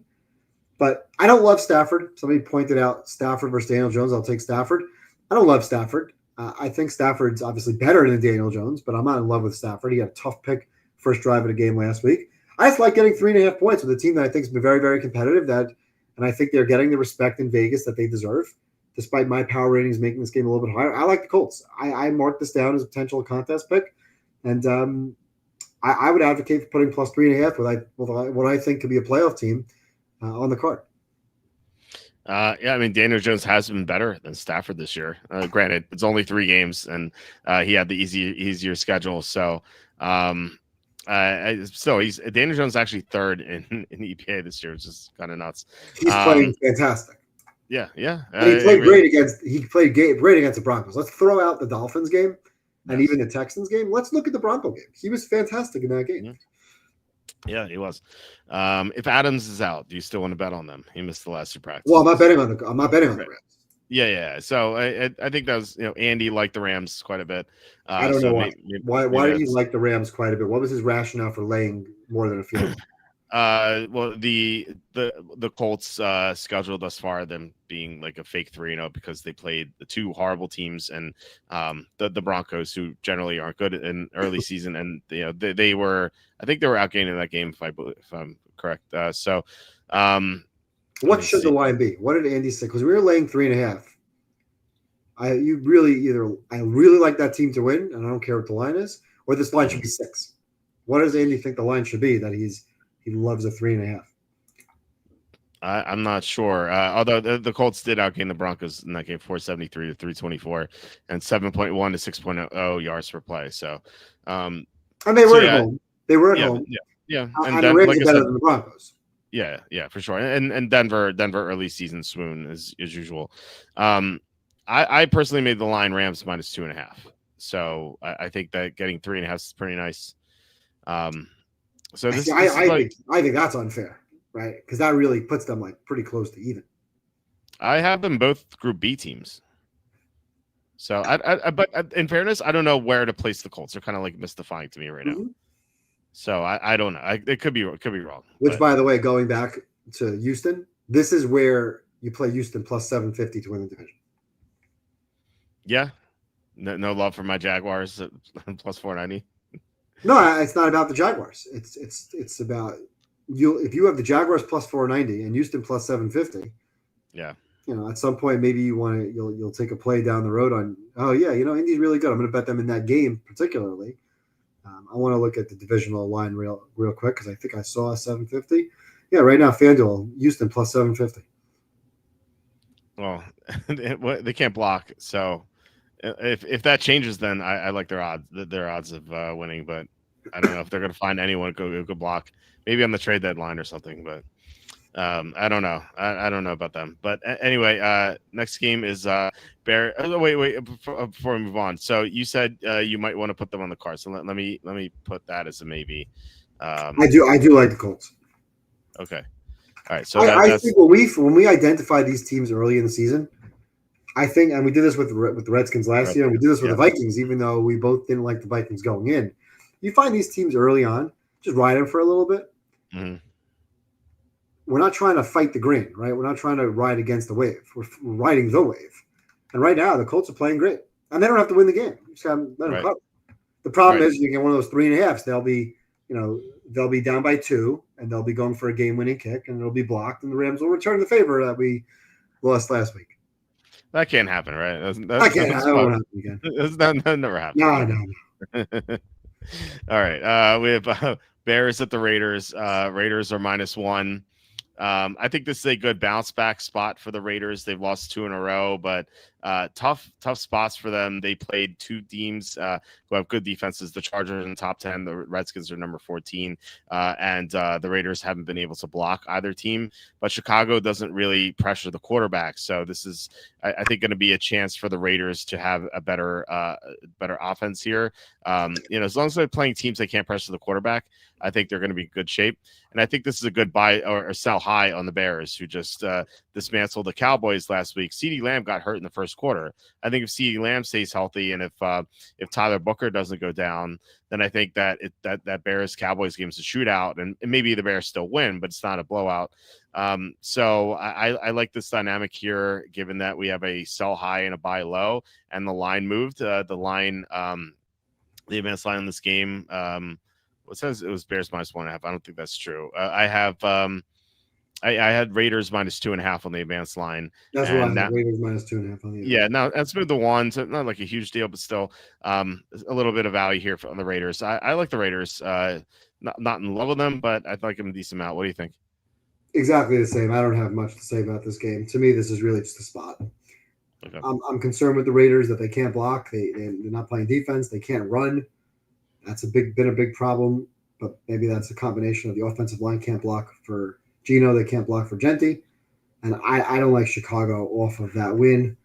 They look a little too fat and happy for my liking. Now going on the road, I would be on the Raiders in a close game, but not a game I would do anything with.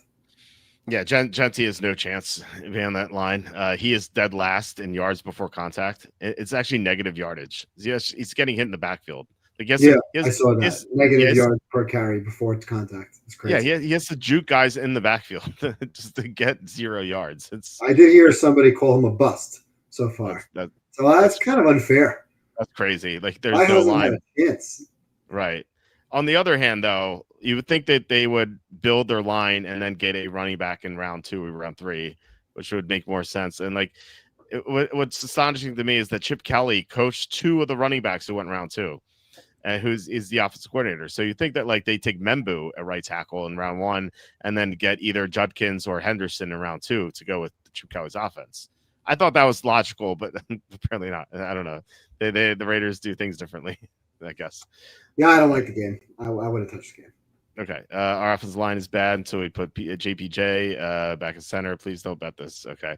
Well, I mean, I don't know. I think I do think the Raiders are on the right side. I don't know if I'm going to bet it, but there might be some props in this game. I think Genti's going to have his first good game. I'll say that. Ravens at the Chiefs. Ravens are favored by 2.5. The battle of the 1 and 2s. Yeah, the losers going to 1 and 3. Isn't that wild? That's pretty crazy. Although the Ravens were 1 and 2 last year at this time. They went into Buffalo. Well, maybe they hosted. I forget where that Buffalo game was, but they destroyed Buffalo in week 4 this time last year. So I think the Ravens are the right side, but they're going to be missing Nnamdi Madubuike. He's going to be out again. I don't know about Kyle Van Noy's status, but not having those two guys obviously was a huge deal against Detroit's offense. Detroit ran all over them. The good news for the Ravens is the Chiefs can't run the ball unless it's Mahomes like running around like with his like a chicken with his head cut off. So that's a plus for the Ravens here, and I think that Derrick Henry is going to bounce back with a vengeance. Like he's too good not to rebound off these fumbles. Like he embarrassed himself twice already. I think he's going to have a good game here. The Chiefs' run defense looked a little suspect against Cam Scatterbo. Xavier Worthy's coming back for the Chiefs, but I don't really trust that he's 100%. So I like Baltimore a little bit, but this is another one of these big Chiefs games that I just can't get to from a betting perspective. Who do you like this game? Well, Mahomes is 5-1 against Lamar in their 6 matchups. And It's like, which team needs the game more? Which team is going to play with more desperation? The home Chiefs at 1-2. Who needs this game more? I happen to think both of these teams are still making the playoffs, regardless of the outcome of this game. Oh. But I love the Ravens in this game. Okay. And it's the same reason why we took. Actually, I don't know if we took it. I know I took it on the Super Contest card. The Eagles a couple of weeks ago. Same handicap. Yeah. Ravens are a much better team. I mean, there's really no disputing that. Kansas City sleptwalked through their game last week against the Giants. They put up 22 points. That's not impressive. They can't run the football. They're not going to run the football this week. Last I checked, like you said, it's no Jahmyr Gibbs and Montgomery walking through the door. Pacheco's not any good. Kelsey looks like a shell. Mahomes will make plays, but Lamar is going to run wild. They're going to move the ball. Kansas City's defense has not been as great. And I would be surprised if the Ravens don't go in there and beat this team. I thought this line would be 3.5. Same thing I thought the Eagles would be 3.5. I could see this game being a 10-point game and Kansas City scoring late, like they did against Philly. And we could talk about the Philly game and say, well, Kelsey dropped the touchdown that was picked off, that was returned, and that would have changed the game. Sure. But that's what happens when you're washed up. Kelsey is washed up. He's old. He looks old and slow. He looks like he's afraid to catch that ball. And Andrews, on the flip side, had a huge game. I think you were on the under for Andrews last week. Was that yeah, that was done by like the first half minute of the first quarter. It's terrible. I think they come back in this game, and I think I wouldn't even tease the Chiefs in this game to 8.5 points. I think the Ravens in this game will put up points, will keep their foot on the gas, and I am very surprised at how Lamar played, getting sacked 7 times last week. Yeah. That was crazy. So you have a handicap here of Baltimore's injured front 7 versus Kansas City's bad offensive line. I think there's another great angle to play. We were waiting for this last week. I said if Mahomes is down in the fourth quarter, bet the Mahomes rush yards over live. Well, here we're great because here whoever's down in the fourth, well, unless the game's tied, of course. But if somebody's behind in the fourth quarter, I like that quarterback to go over his live rushing prop, whether it's Mahomes or Jackson. So if Lamar is down 7 to 10 points, Lamar rushing yards over. Same thing for Mahomes. But I love the Ravens in this spot. I think they're going to 2-2. Kansas City's going to fall to 1-3. And now we're going to start seeing like, Kansas City, they got a tough road ahead. After this game, Kansas City, they play at Jacksonville, and then they play Detroit. After the Raider game, they play Washington, then they play at Buffalo. Then they come out of that bye, and they play at Denver, and then the Colts. So through 11 games, this team's got a rough road ahead. I still think they're going to make the playoffs, even with a loss. They'll find a way to get back to it. But a good friend of mine always tells me that the team that loses the Super Bowl always finds a way to have a real terrible season. They won't make the playoffs, and I continue to refuse to believe it, even though he's been proven right every single year. But I think I love the Ravens in this spot. The Ravens are just a much better team, and situationally, they're coming off of a loss, an embarrassing loss on primetime national TV. I think they come out and take it and really put the screws to Kansas City on the road. Yeah, I could definitely see that. Van Noy hasn't practiced yet, so that's it's upsetting. But if the Ravens were healthy, I would absolutely love them in this game. It's just the injuries bother me, but there's not much to this Kansas City offense, though. So that's like the major difference here. So. And with the Chiefs, I think once they get Rashee Rice back, week 7, they'll play better offensively. But and then when they get Tyreek Hill, Yeah, that's true. Yeah, maybe we'll see. All right. Next game is Packers at the Cowboys. This line is 6.5 or 7. I think this is gonna be a massacre. I don't see this game being close at all.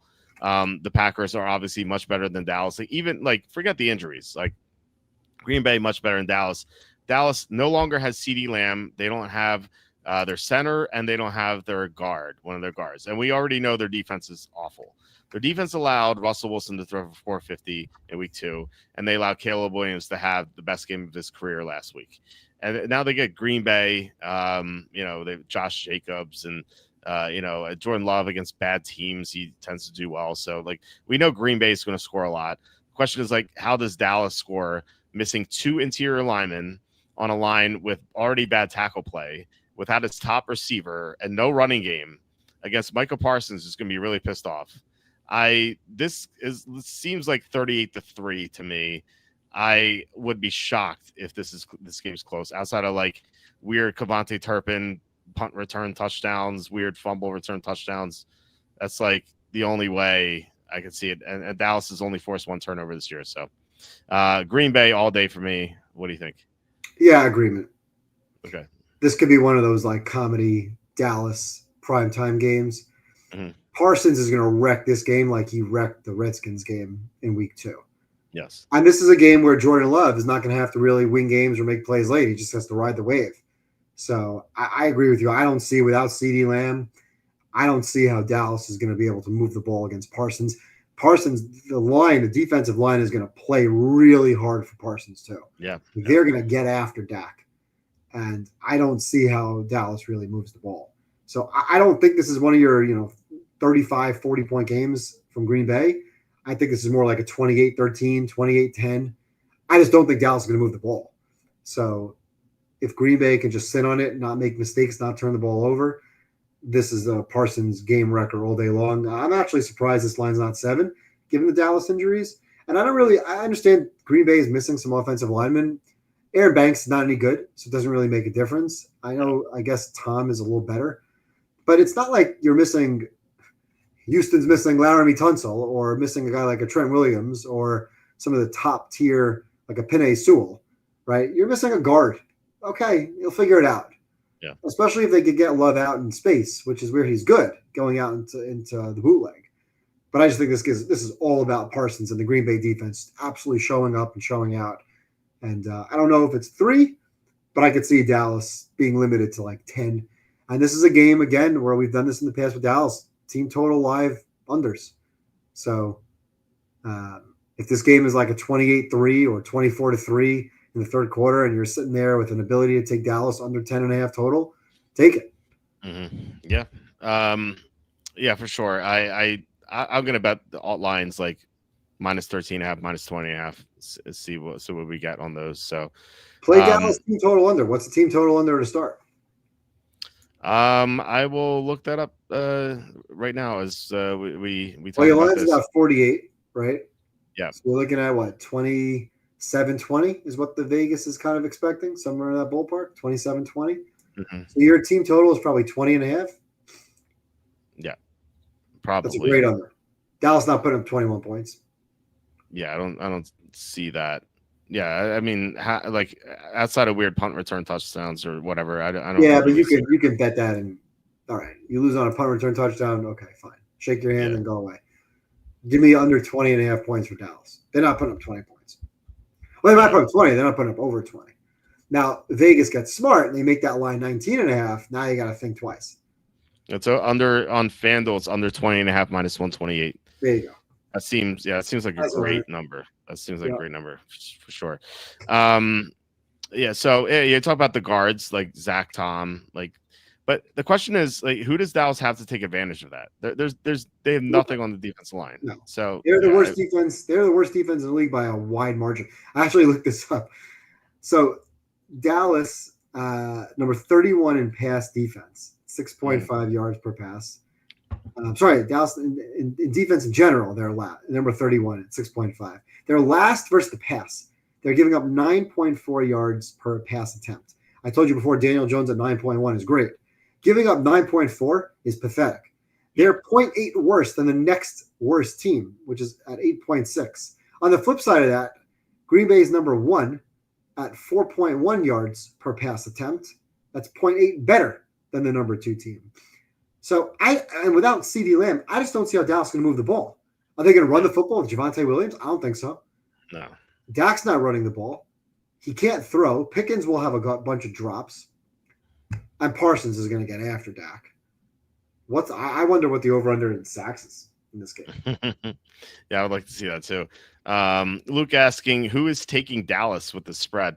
I mean, the number of bets is only 64% Green Bay. So you have 36% of people are taking Dallas here. So it's not like 80-20, you know. So it's not like too much. Although the money is like 80-20 on Dallas, which means the people with more money are betting or 80-20 on Green Bay. Sorry, the people with money are taking Green Bay, whereas like it seems like the average bettor is seems like almost 50-50 on this. So, well, strangely, my power rating makes the line 6. Now, I personally think the line should be higher than 6. Yeah, I made it 11.5. Wow. Okay. Yeah, that's what I think is going to happen. Yeah, I had Packers Group A, Cowboys Group F. No, I understand that, but Group F. It's like my Group F theoretically would be like Titans, Panthers, Saints. Well, that's interesting. Without Lamb, I have the Cowboys as a -4. For context, I have Cincinnati, number 28 in the league, at -4. Okay. So I have Dallas and Cincinnati equal without CeeDee Lamb. Yeah, it's like, and I have the Packers as a +4. I've had Dallas in Group D with Lamb, and with Tyler Booker and with Cooper Beebe. And like, how I can't make the argument that they are not Group F to me because they're the worst. They're definitely the worst defense in the league thus far. Actually, it's funny that EPA wise they're number 31, and I think it's weighed. Miami's worse because I think it's weighed by what happened week 1 against the Eagles where they didn't allow too much. But ever since then they've been brutal. So you give up 450 yards to Russell Wilson, you're automatic. Exactly. So yeah, you have the worst or the second worst defense in the NFL, and then you have your top receivers out. So you only have one viable receiver again, who's worse than the guy last year. Although Ferguson's okay, and you have a line that is missing. It's 2 interior blockers and the tackles stink. You have no running game. You have a coach who's clueless. Like, why? Like, what's the argument for this team to be in Group D? Like, bad but not horrible. You know, I think this is a horrible team. I think without Lamb, without those 2 blockers, this is a horrible team to me. So and you get the spot with Green Bay coming off the loss. Yeah, it's a good pick. Yeah. At 6.5, it's a good pick. With this line. Is this line trending towards 7? I think it looks like it. Yeah, I'm seeing a bunch of 7s. Yeah, looks like it's heading that way. So already out. Yeah. Can I ask a fantasy question here? Full PPR trade Jalen Warren, Devontae Smith, Keon Coleman for Quinshon Judkins and Ladd McConkey. Let me think about this. So I think so. Yeah, because I'd rather have Judkins than Warren. I'd rather have Ladd McConkey than Devontae Smith. Well, that's kind of close. I agree with that. And then you have Keon Coleman, so you're just basically giving up Keon Coleman for 2 upgrades. I think I'd do that. It's not like a slam dunk trade, but I think you were on the right side to get Judkins and McConkey. So good luck with your trade. Hopefully it goes through. Okay, so let's get to the 2 Monday night games. Just fantastic scheduling. Like, hats off to Goodell. 7:15, 8:15 is exactly what everyone wants to see. Games overlapping because that's the best way to watch football. Andy said yesterday that they had Bozo the Clown scheduling as the NFL schedule maker. But anyway, Jets at the Dolphins. This line's Dolphins -2.5.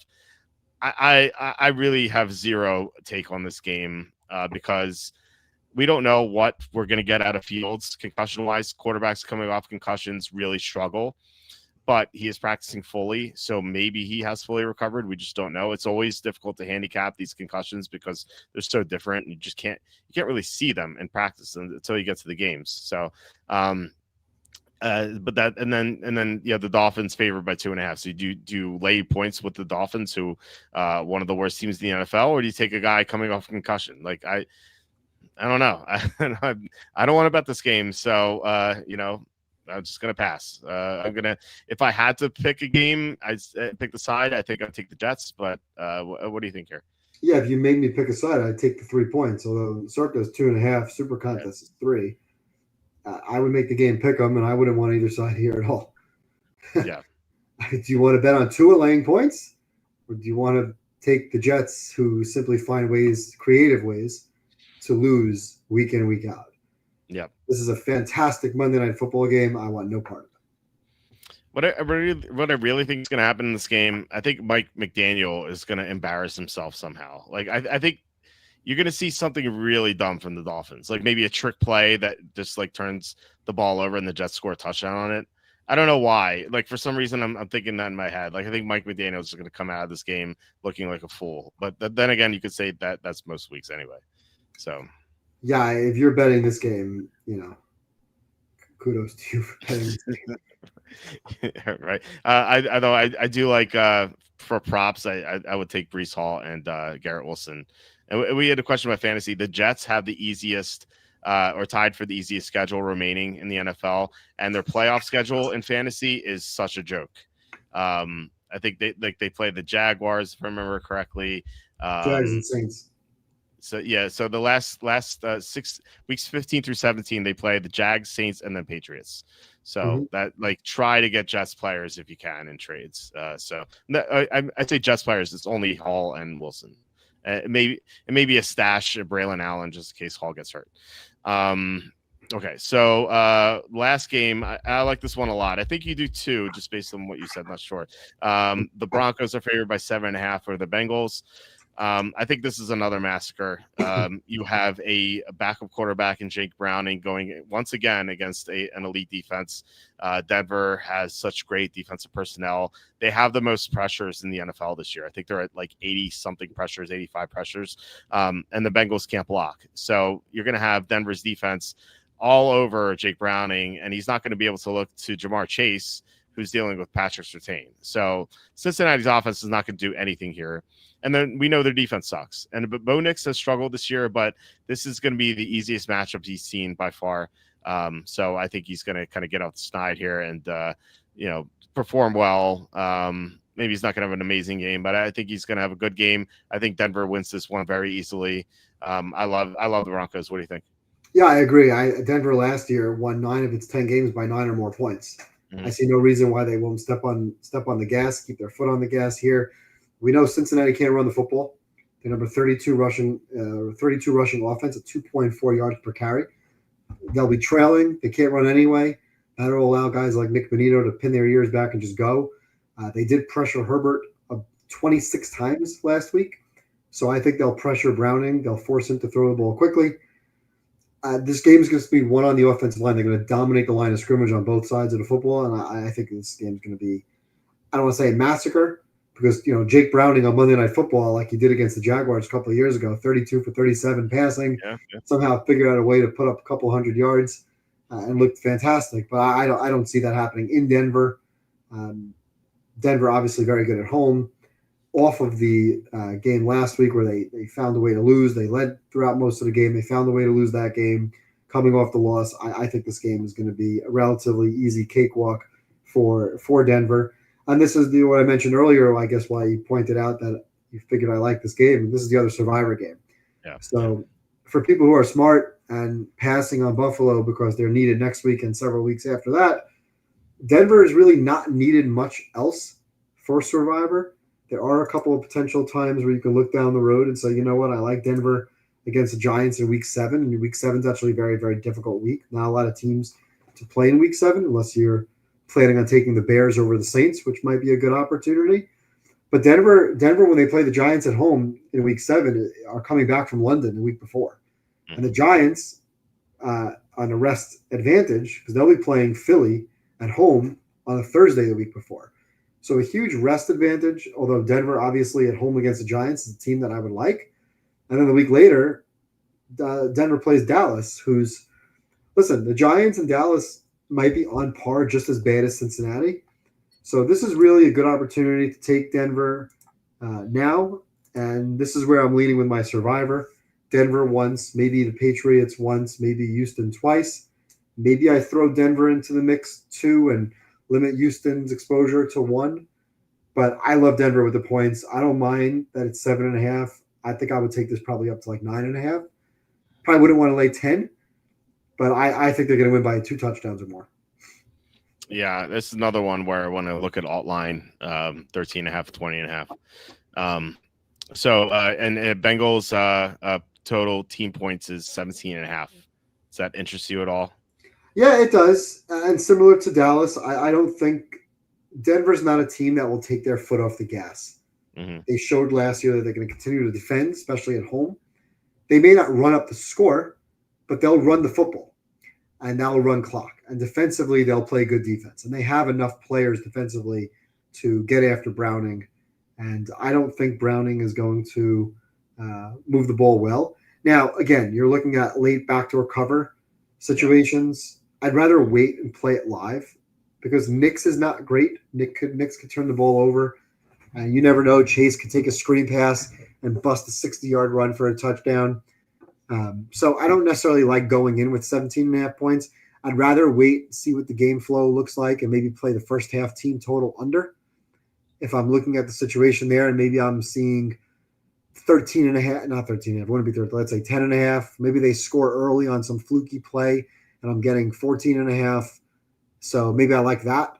But, see where the field position matchup is going, see how Denver's moving the ball, if they're chucking the ball deep or if they're playing more field position, kind of methodical drives, play the field, play the clock a little bit. So I don't know if I like going in at 17.5 to begin with. I'd rather play it live.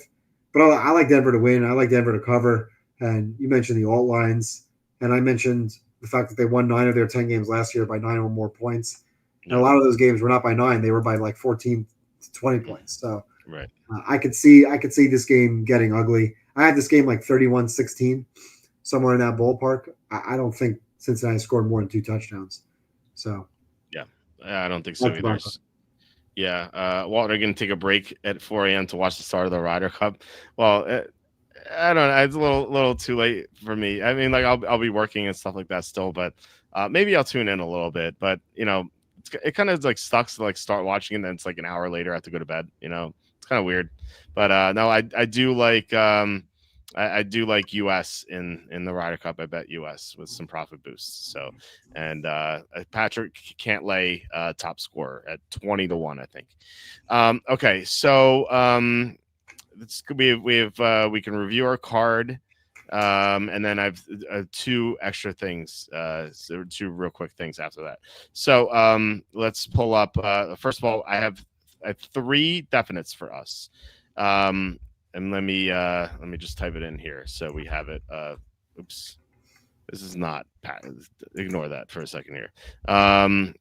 We have. I was looking at the Packers injury reports, which it didn't look as bad as whoever said that it looked bad. Definites are Jacksonville plus 3.5 against San Francisco, Green Bay minus 6.5 against the Cowboys, and Denver minus 7.5 against the Bengals. Does that look good, right to you? Mm-hmm. Okay. Now we have 5 maybes that I wrote down. Those 3 are in my top 5 if I'm ranking 5 games. Okay. These are the maybes that we're putting on screen here. The Vikings minus 2.5, that Ireland game. Patriots minus 5.5 against the Panthers. Chargers minus 6.5 against the Giants. That was the case where I liked them a lot more than you did. Colts plus 3.5 against the Rams, and Ravens minus 2.5 against the Kansas City Chiefs. So we need 2. We need to pick 2 of these 5.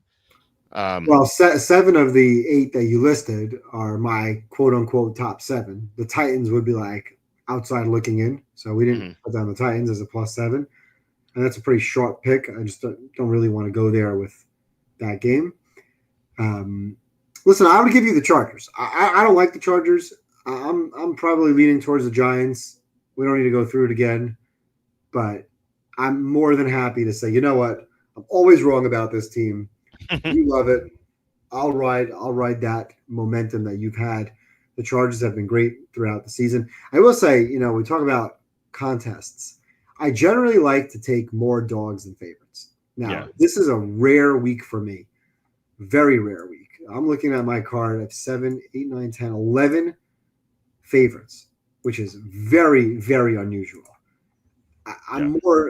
I usually find myself, not purposely, but I'm usually more like 10 to 11 dogs in 16 games. My ratio is usually more like 55%. So for me to have such a substantial, disproportionate ratio of favorites to dogs, I don't know if there's a week where I've had this in a long time. But I generally, from a contest perspective, feel that getting points is a lot easier than laying points. It's hard to win games in the NFL. That's why Survivor is so hard. Yeah. And here we are looking at all these games: 7.5 with Denver, 6.5 with Green Bay, and the only dog we have really in here as a guarantee is Jacksonville. Everybody else, Minnesota's a favorite, New England's a favorite, Chargers are a favorite, the Ravens a favorite. Now I love the Ravens, and I would put the Colts ahead of those, but I could tell you didn't really care as much for the Colts, so I think that game should come out. And frankly, the international games that shouldn't count towards the standings, I don't usually like taking those games. Although we both agree that the Vikings are the right side. Playing those Dublin, Germany, or London or Mexico, whatever Goodell decides to throw a game in, I don't think that's the right move. So can't wait for our Ukraine game in 2028. We'll have a game in China next year. There'll be a game, who knows where. Yeah. Well, first of all, I think you're looking at more big favorites this week because it seems like the big favorites are in great spots this week. Like, Green Bay is coming off. Favorites have been covering too. Yeah, well, Green Bay is coming off a loss outright, to Cleveland. Denver's coming off 2 losses in a row. You have the Chargers, the West Coast East Coast thing, and plus Jim Harbaugh against bad teams. At least in my opinion, the Patriots they lost. They're coming off a loss here as well. The Ravens were blown out. Well, not blown out, but they lost. It felt like a blowout on Monday Night Football. Minnesota is international team, the better team overseas. So these teams just seem like the favorites seem like they're a great spot this week. So I think I think it's okay. As far as the Colts, I wouldn't discard them. I am on them. I would say that. I'm not on the Rams. What I said to start the pick that we talked about was that I like the Colts, but Andy was selling me pretty well on the Rams. But because he had a lot of strong conviction there, and I think that he made good points. But I still do like the Colts. So if you wanted to take the Colts as our 5th pick here, I'm definitely for it. Who would be the 4th? Baltimore?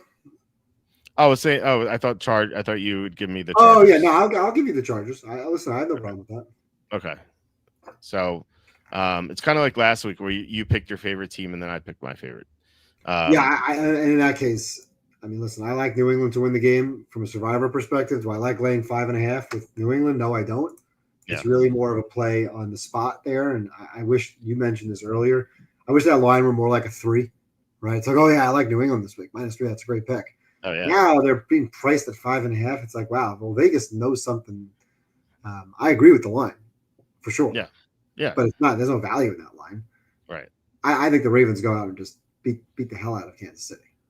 So you want the Ravens as our number 5? I would go Baltimore. Okay. All right. So just gonna mark this down here. This is our card.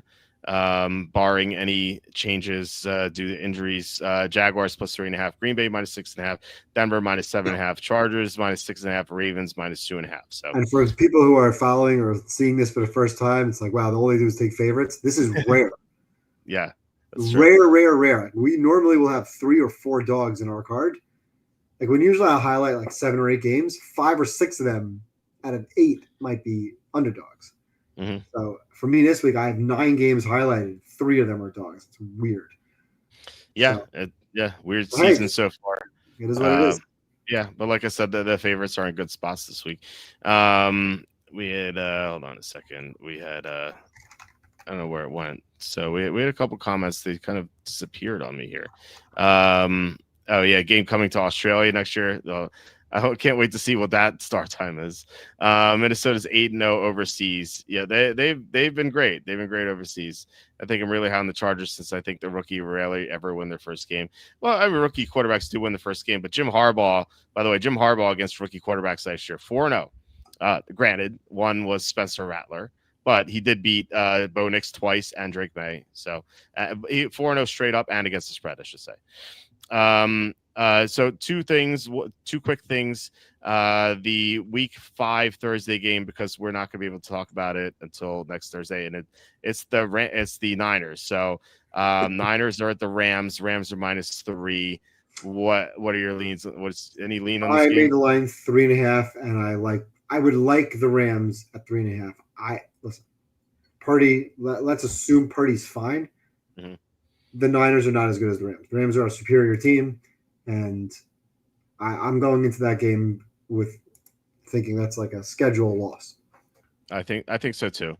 I would lean Rams at -3. I like home teams on Thursday nights in general, although I like Seattle tonight. I know the Niners really do well against the Rams, but this is not the right spot for San Francisco without a defensive line, without Bosa. I'm not expecting money. That to me, that's a house money game as a Niner fan. I don't expect to win. If we win, great, but I thought that line would be more than 3. Yeah, but there will be more of a Niner crowd.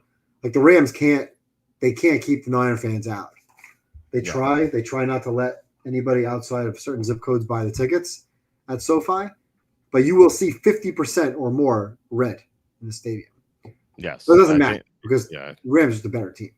Yeah, I think so too. If Bosa were playing, this would be a lot closer for me. Yeah, if Bosa were playing, the line's 2.5. Yeah, but without Bosa, the line's 3.5, and that's assuming Purdy's healthy. Right. Although they will get Kittle after this game, right? Week 6. Hopefully, sounds like. Yeah.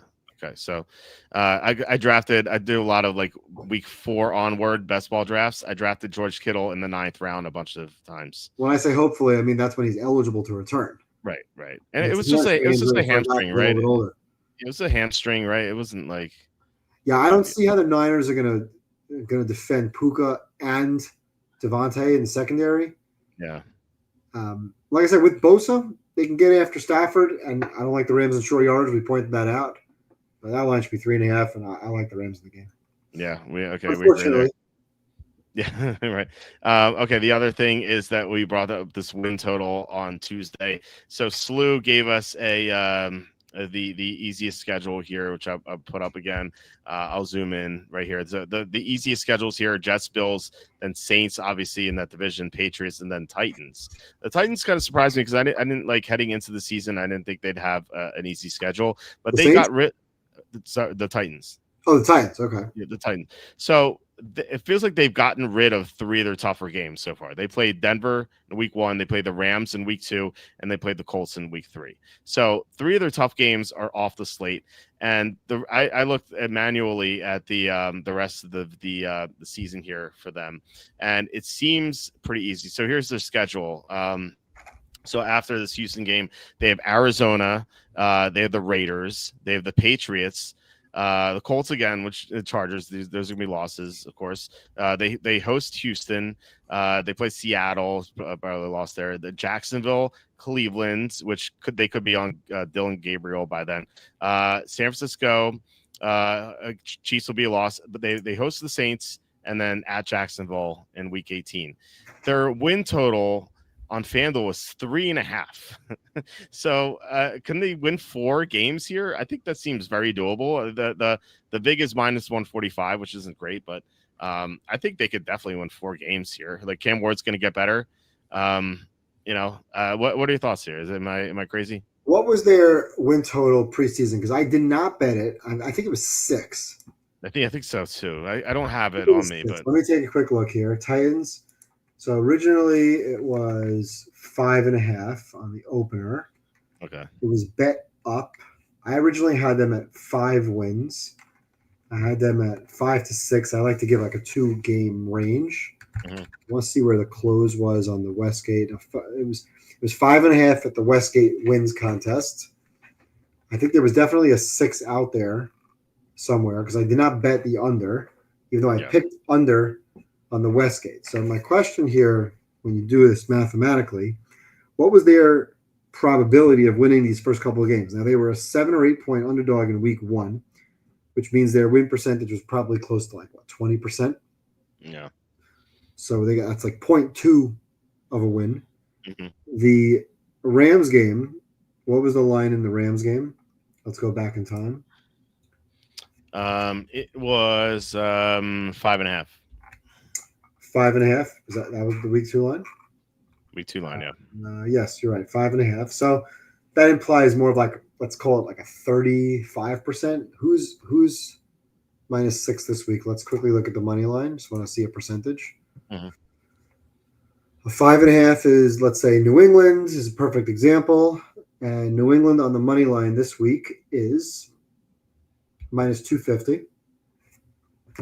So from a probability, no vig, right? So you want to look at both sides. Let's call it 225, right? Because it's plus 200 the other way. 225 divided by 325 is about, I said 30%, so 69%. Let's call it 30%, so it's 0.3 wins. So they have half a win in the first 2 games. And then their third game, what was the line last week? Tennessee Indy? 4. It was 4? Mm-hmm. Okay. So it's going to be that's going to be more than 30%. Who's 4 this week? No, the Niners so are somewhere 3.5. like the Eagles are minus. No, that's a 3,105. Yeah, the Niners are 3.5, right? So no, but that's -105. So the line would be a little bit more than like -180. Let's call it like a -160. Yeah, Rams are -3.5. You can look at that one a little bit. So it's about 40%. So they would get a 0.4. So they were theoretically supposed to get just about 1 win in the first 3 weeks, less than 1 win, like 0.9 of a win.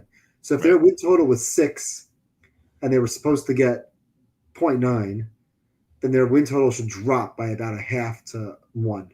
Yeah. What do you say it was? What's their win total? Over 3.5. So it should be over because the line should be mathematically 6 minus that 1, and that should be about 5. They should be somewhere between 4.5 and 5 on the win totals. So 3.5 is definitely a generous line, but that also could be books adjusting to like, hey, this team just looks like ass, and we don't want to deal with this team.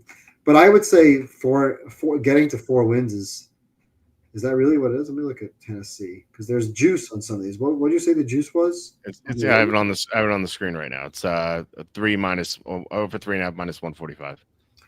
3.5 minus 145, and the over 4.5 is plus 135. Yes, yeah. And if you had the under 5.5, that's now minus 300, and over that is 250. Mm-hmm. So you're going about 50 cents per. It's 5.5 to 4.5. They're dropping you from 250 to 135, and they're dropping you another almost a full $1. Yeah, I like over 3.5. That's definitely a doable. I would wait this week because I don't think they'll win this week. Right. And then I hate to say it because I had Arizona locked in as a potential survivor for next week, who I hate. That team is bad. That Kyler Murray fellow is not very good. But I would say before the Arizona game, if they lose this week and you're getting better odds on the over, because I don't want to play minus 145. I would rather play like a -10 or a -15, somewhere in that range, and then make the assumption like, all right, in the next 3 weeks, let's look at it as like a group. Arizona at Las Vegas, New England. Give me 1 win in that mix. And then I feel good about it. Because I don't like them winning at Indy or the Chargers. And they play Houston coming out of the bye. And then they have some winnable games. Seattle, Jacksonville, Cleveland. They play New Orleans, like you mentioned. I wouldn't play it today. At minus 145, I wouldn't play it.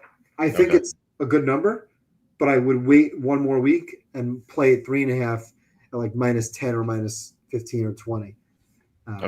In the next week. Okay. I do think this week is winnable though, even though there are 7-point dogs. But sure. I think it makes sense to wait a week. So, okay. I saw that the Jets had the easy schedule too. And we bet the Jets last year, it didn't work out. But who's it's the Jets win total. I just wanted to see. They are over 5.5 minus 115. Jets 5.5. Well, so the Jets have a lot of winnable games coming up. Yeah, the easy Their schedule schedule is a itself. joke. It really is. Yeah. So if you consider all these games 50-50, right?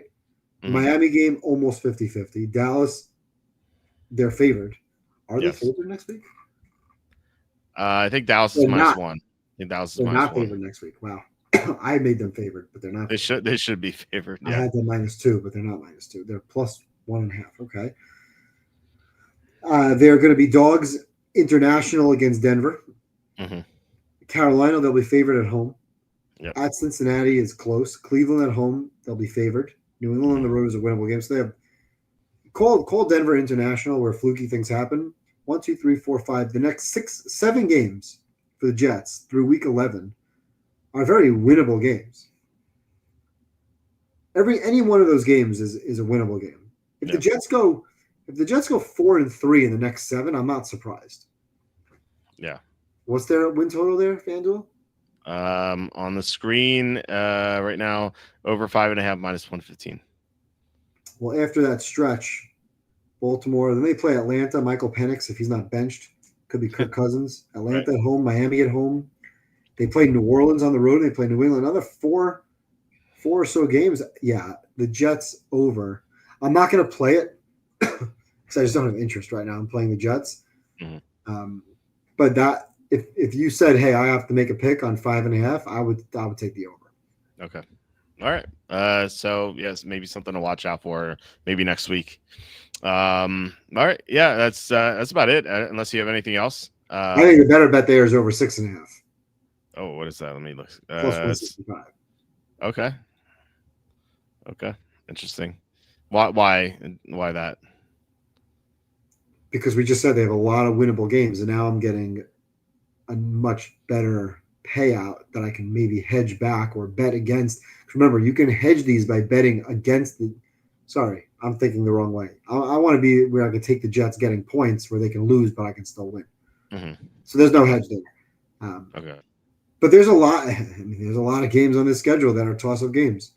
Yeah. And that's why I said try to get those 2 Jets fantasy players. There's a lot of winnable games on that Jets schedule. I would not want to have any part of that under. Yeah, definitely not. That scares me because I have the Jets not to make the playoffs multiple times. Yeah, there. I remember we had the discussion. I think that the Jets should have a good defense, but we haven't seen it. I do like their offensive line. And Wilson's good, Hall's good. You know, they're okay. Like they're a Group D team that has an A+ schedule. So they could play like a Group C team with that schedule. So, and we saw Group C teams make the playoffs last year, so this can definitely happen. There are going to be some bad teams that make the playoffs by product of schedule. Yes. By the way, so I currently have the Browns in the playoffs. Not for me predictably, but based on my power rankings. Well, they better not, because I have them not to make the playoffs. Right, and it's just because there's the AFC is so top heavy that like once you get past the top 4 teams or top 5 teams, then like it's just awful, just awfulness. Like the Browns are the 7th seed randomly. Yeah, I have 5 bets on no playoffs, and they're in all 5. Yeah, there are so many bad teams in the AFC. Yeah, it's ridiculous. That's quite a bit. Yeah, exactly. They'll burn a hole in my pocket if they make the playoffs. Yeah, hopefully. So let's go Baltimore against Kansas City and make sure Cleveland doesn't have some BS divisional win at 8-9. That's true. Baltimore falls off a cliff. No, that's true. Yeah. So no, I do think eventually the Browns will go to Gabriel or Sanders, like they have to. So it's the wheels will fall off eventually, as they are often do with the Browns. So, all right. Anything else here you want to discuss before we head out? Nope. Okay. That's it. Live betting is the way to go. Watch out for the bad beats. And hopefully no more of those. What may happen? No more of those. If we have more of those, I'm definitely writing the book, the Year of the Bad Beat. I'll definitely do it next summer. Because this through 3 weeks, it's been I've never seen a week 3 weeks stretch like this with all these bad beats. But hopefully like we got our season's worth and like we're done with these bad beats. So I hope so. I am gonna go out on a limb and guess that we're not done. I don't think so I either. like to hope that we're on the right side of a lot of these games. Yeah. And that's where sometimes I like taking those dogs better than the favorites, because you've lost a couple of games on the back door where, well, you should have seen that coming. Just avoid it. Don't lay points. Teams are not looking to win by margin. But we're losing the bad beats on the dog side in Yes. miraculous fashion. So, Yeah. go Jaguars, Rams. Yeah. Yeah. It's brutal, brutal. So anyway, guys, thank you so much for watching. Really appreciate it. We'll be back tomorrow with Tom, our final week 4 live stream picks video. So yeah, looking forward to that, seeing what craziness we have with Tom, as we usually do. Once again, thank you guys, and thank you especially to Kevin Kovac for the 2 $10 super chats. Really appreciate it, Kevin. Thank you so much. All right, guys, please hit like, subscribe, comment below, share this video, visit walterfootball.com for tons of content, and we'll have some prop bets posted tomorrow, and then the Saturday notes on Saturday and whatnot, the usual stuff. All right, guys, I hope you have a great night. Good luck with your week 4 bets if I don't see you guys on Friday, and I will talk to you later.